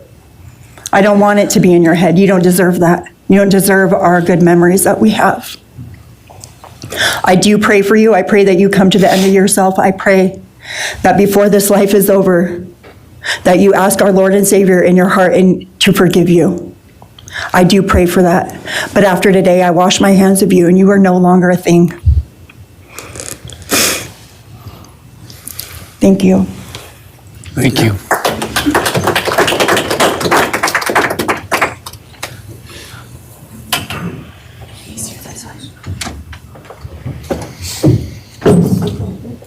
I don't believe the state has any other victim impact statements. Okay.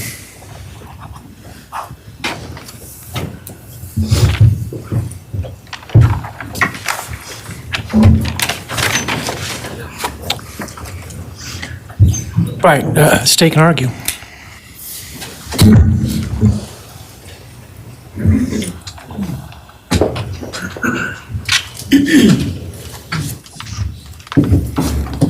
Thank you, Your Honor.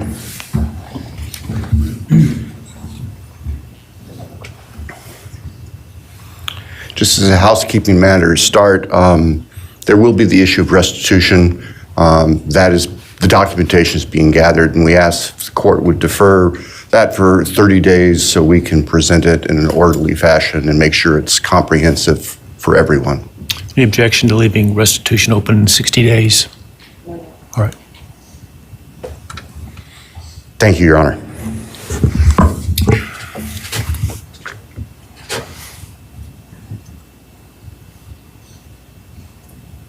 I think it's necessary and appropriate to share for everyone here, including the court, the background that brings us in front of Your Honor today for these proceedings. As the record reflects, and as everybody in this courtroom knows, the defendant has pleaded guilty to all 5 counts charged in the indictment. Under oath before Your Honor, he has admitted that the charges against him are true. He has reassured the court that he has not been coerced or threatened to make those admissions. And Your Honor did an extraordinary job in taking the pleas back on July 2nd. We appreciate the court's discipline and insight. The defendant has also waived appeal on the multitude of rulings from this court and Your Honor's predecessor in Latah County on dozens, literally dozens of motions seeking to dismiss the case, seeking to control or limit evidence, seeking to offer evidence that would not be appropriate. And we appreciate the court's consistent rulings based on the law, based on the facts. As Your Honor will recall, on June 18th, it's just really not that long ago, we appeared before this court for arguments on what became the defendant's final motions to this court. Motion where they wanted to offer evidence suggesting that other people were responsible for the defendant's actions, and the motion seeking essentially an indefinite continuance of the trial.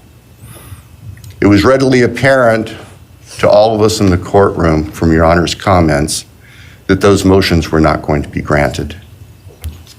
So we returned to Moscow and continued with what we had been working on for months in preparation for trial.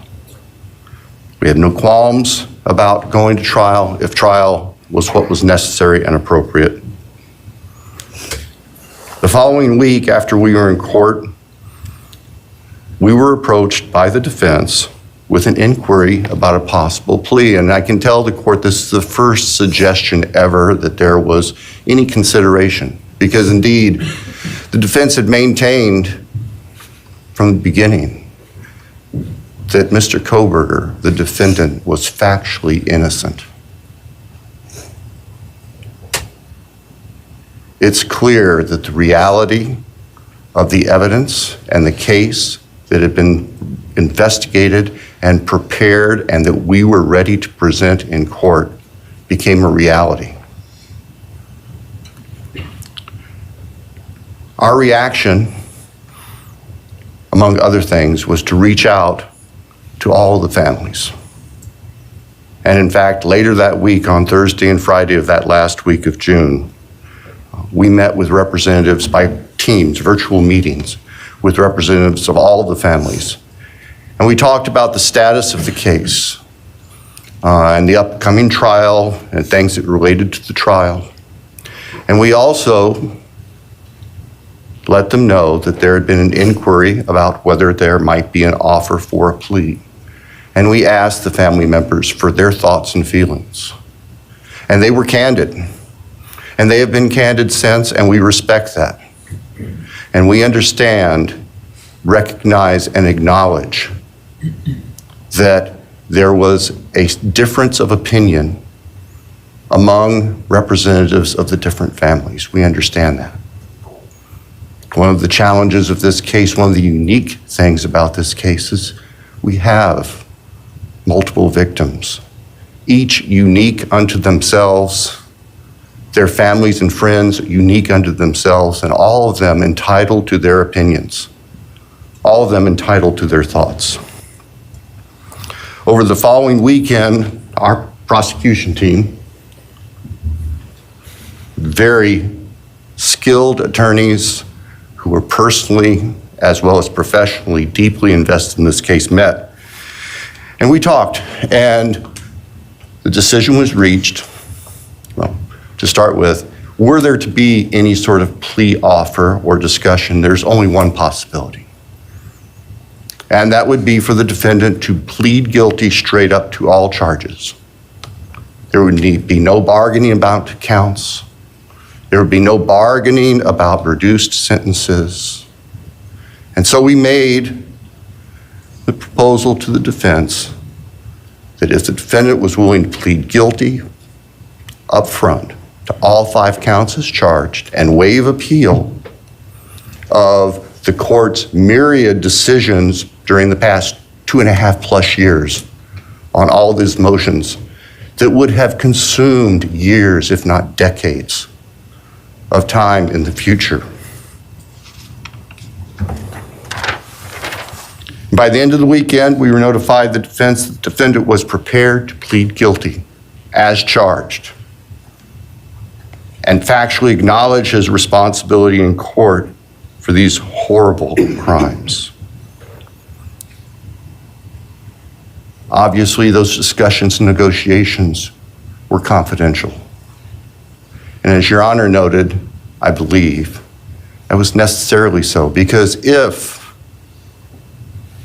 the defendant had decided not to plead guilty, it would have been devastating to our jury pool for there to be public information that there had been consideration by either party to a plea resolution. And protecting the prospective integrity of a trial after so many years was paramount. So, the end of the weekend came. We notified the victims' families of what had occurred. I recognize and acknowledge personally, and I respect the fact that of these fine, suffering people here, not everybody agreed with the decision we make. I accept that.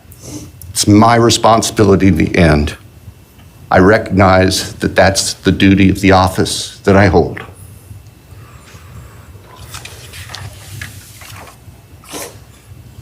So now,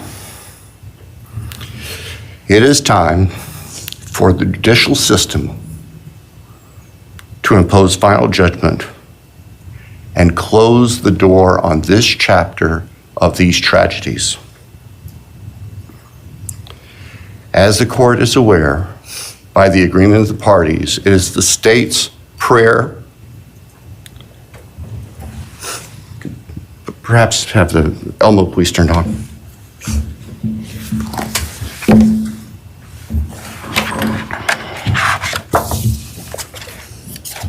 Thank you.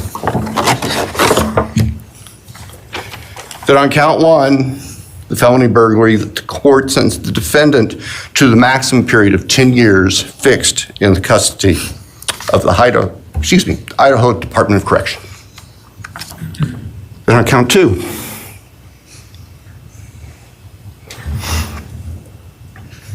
that the court sentenced the defendant to fixed life for the murder of Maddy Mogen. On count 3, that the court sentence the defendant to fixed life for the murder of Kaylee Goncalves. On count 4, that the court sentence the defendant to fixed life for the murder of Xana Kernodle. On count 5, that the court sentenced the defendant to fixed life for the murder of Ethan Chapin. And the state further prays that these sentences be ordered to run consecutively, back to back, not at the same time, to recognize and respect the unique individuality of each of these beautiful young people whose lives were taken brutally and for no reason.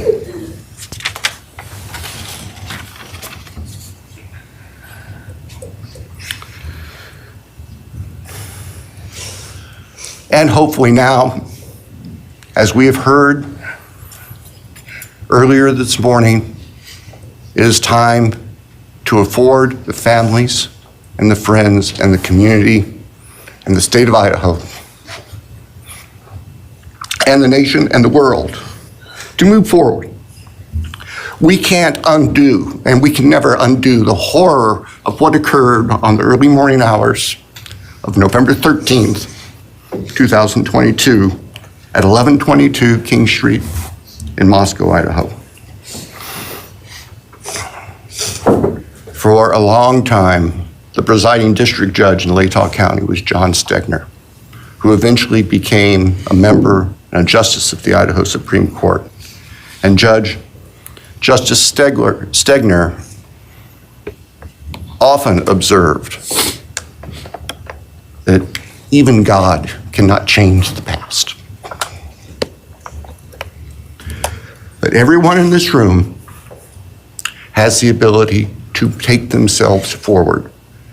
And we want the judicial system to afford them the opportunity today to do that.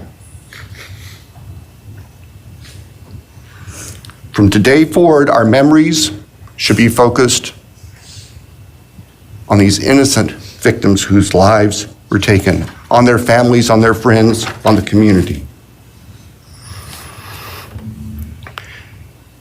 The court has heard discussion, talk today, reminiscences today about a special family that our victims shared, not just their natural, legal, and biological families, not just their university family within their sororities, for example.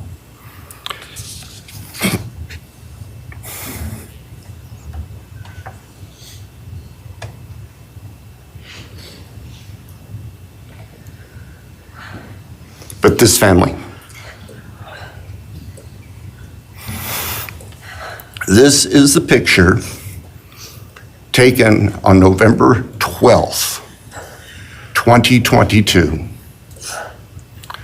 of the special family of 1122 King Road.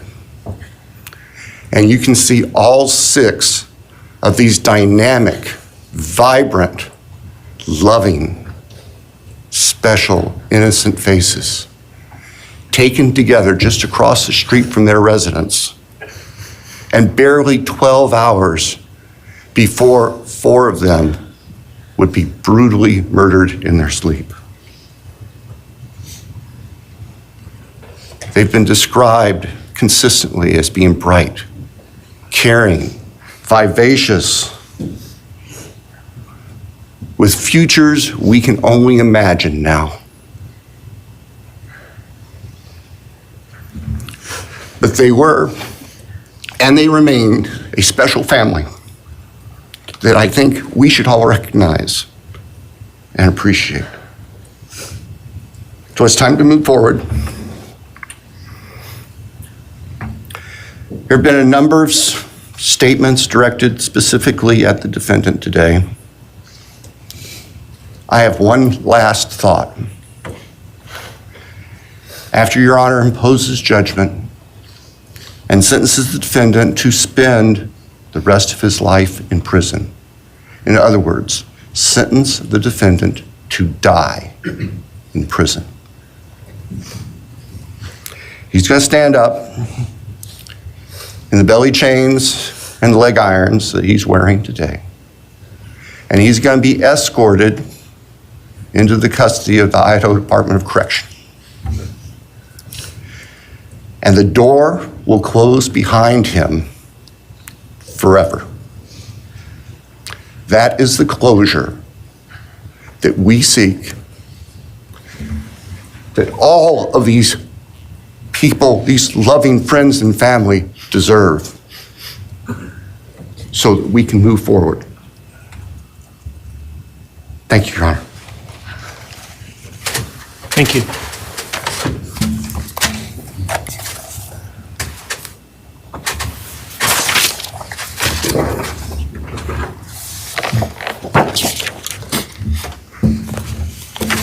All right, does the defense have evidence to present today?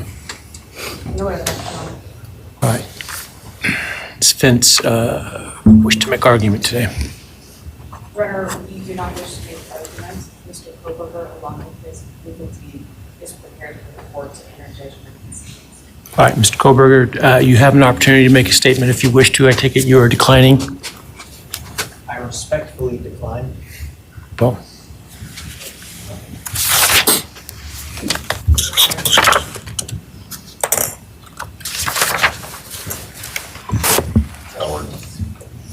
Please.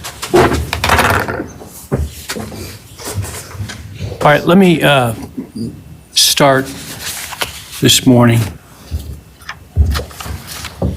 by acknowledging and thanking those that have come here today in support of their loved ones, and I appreciate your courage and your strength. And I hope that you are able to move on as best as possible. Thank counsel for the professionalism that they've exhibited throughout this case. It has been my great honor to preside in this case and to help bring, to the extent possible, some resolution and hopefully justice to this case.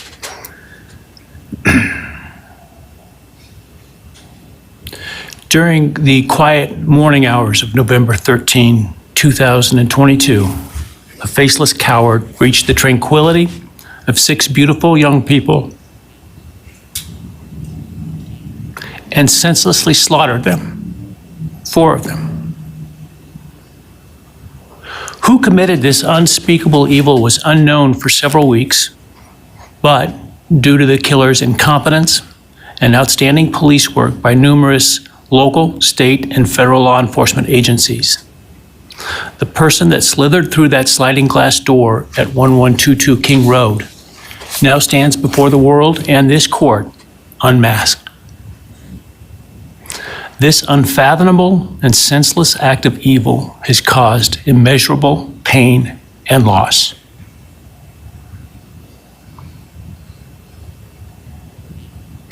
No parent should ever have to bury their child.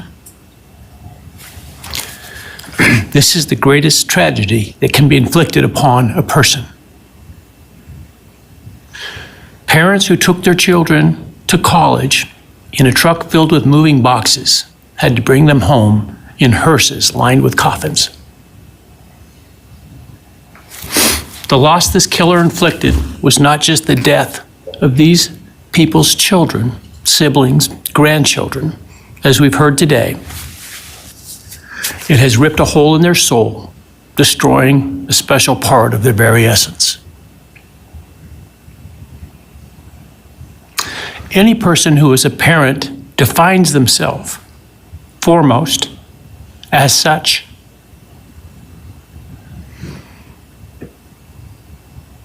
It is their existence and purpose of being. And it has been stolen from these parents.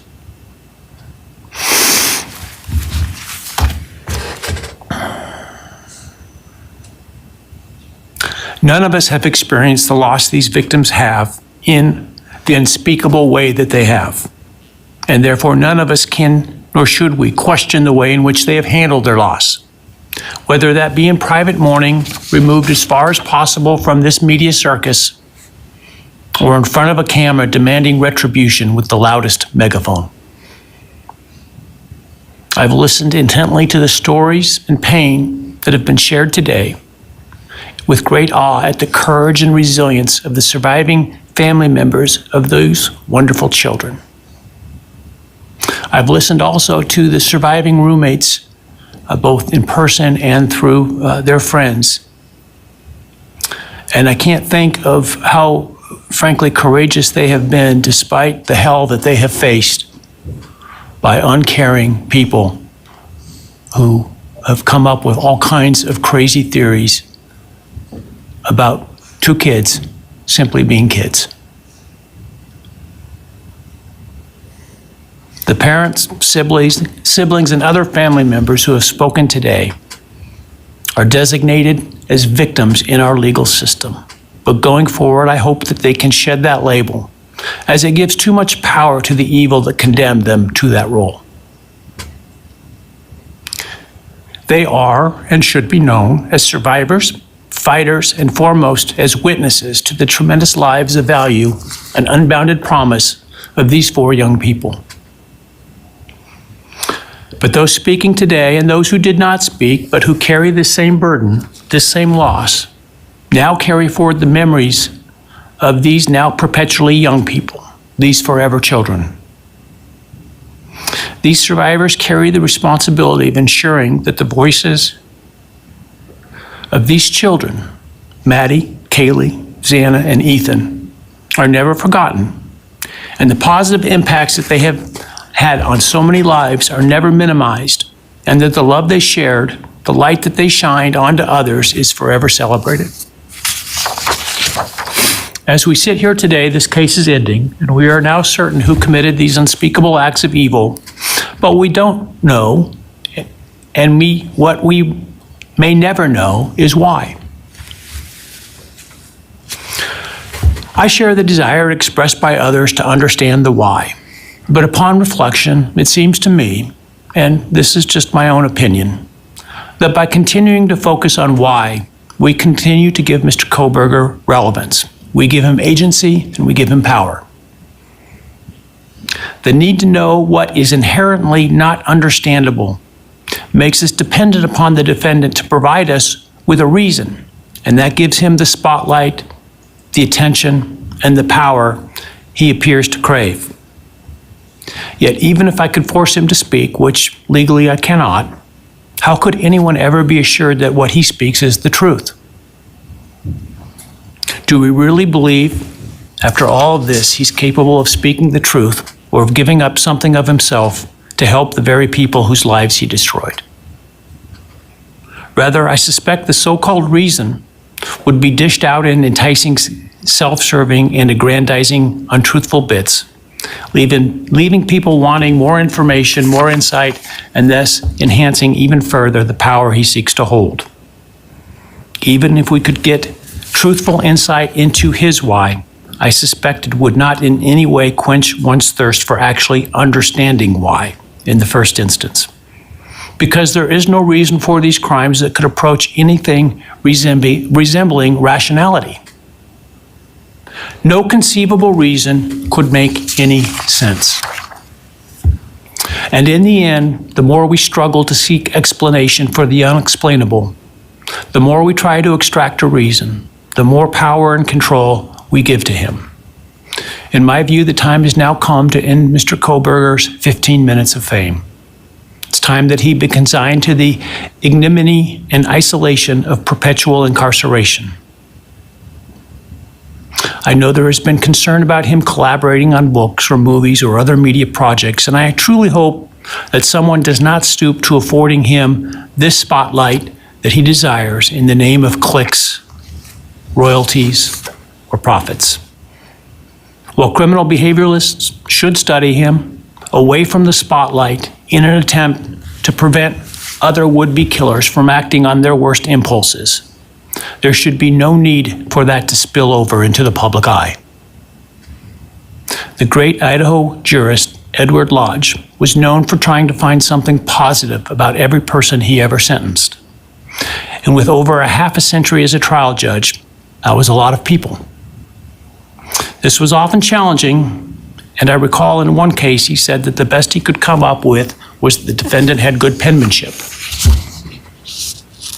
Truth be told, I am unable to come up with anything redeeming about Mr. Kohberger because his grotesque acts of evil have buried and hidden anything that might have been good or intrinsically human about him. His actions have made him the worst of the worst. Even in pleading guilty, he is giving nothing hinting of remorse or redemption, nothing suggesting even a recognition or understanding, let alone regret for the pain that he has caused. And therefore, I will not attempt to speak about him further, other than to simply sentence him so that he is forever removed from civilized society.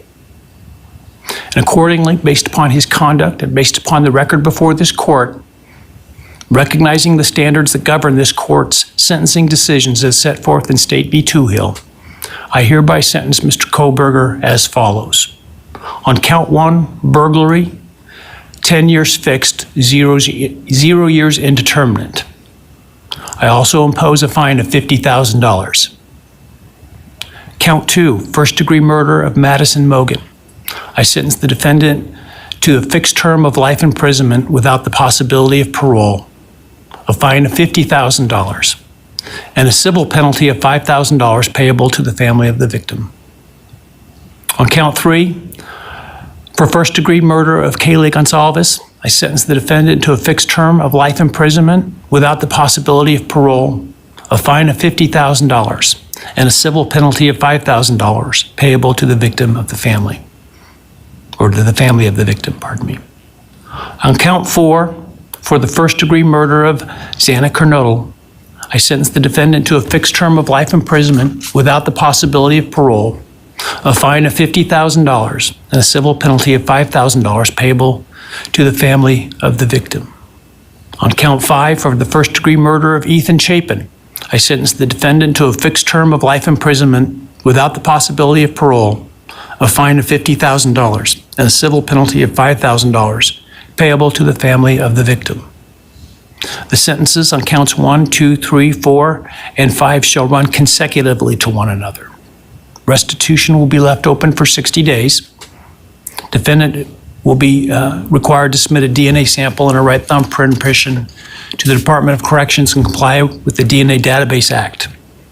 I remand the defendant to the custody of the Idaho State Board of Corrections for to be imprisoned in an appropriate facility in execution of the sentence where he will remain until he dies.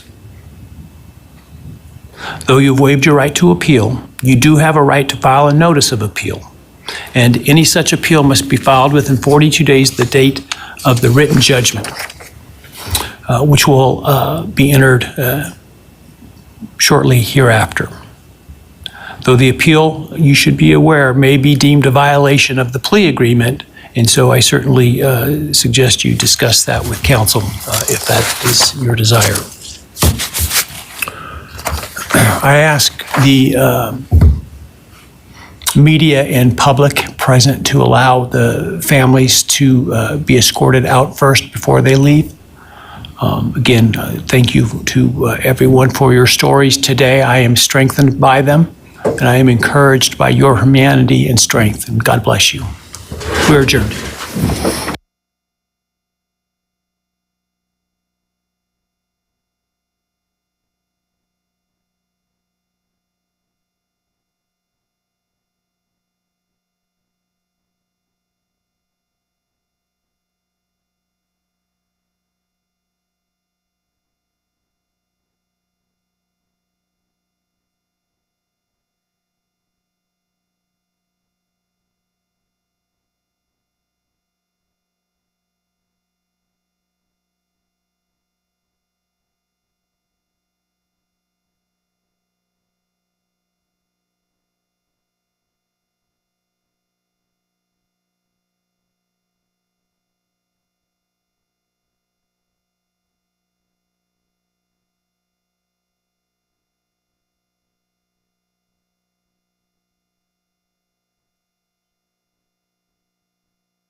Oh, look at all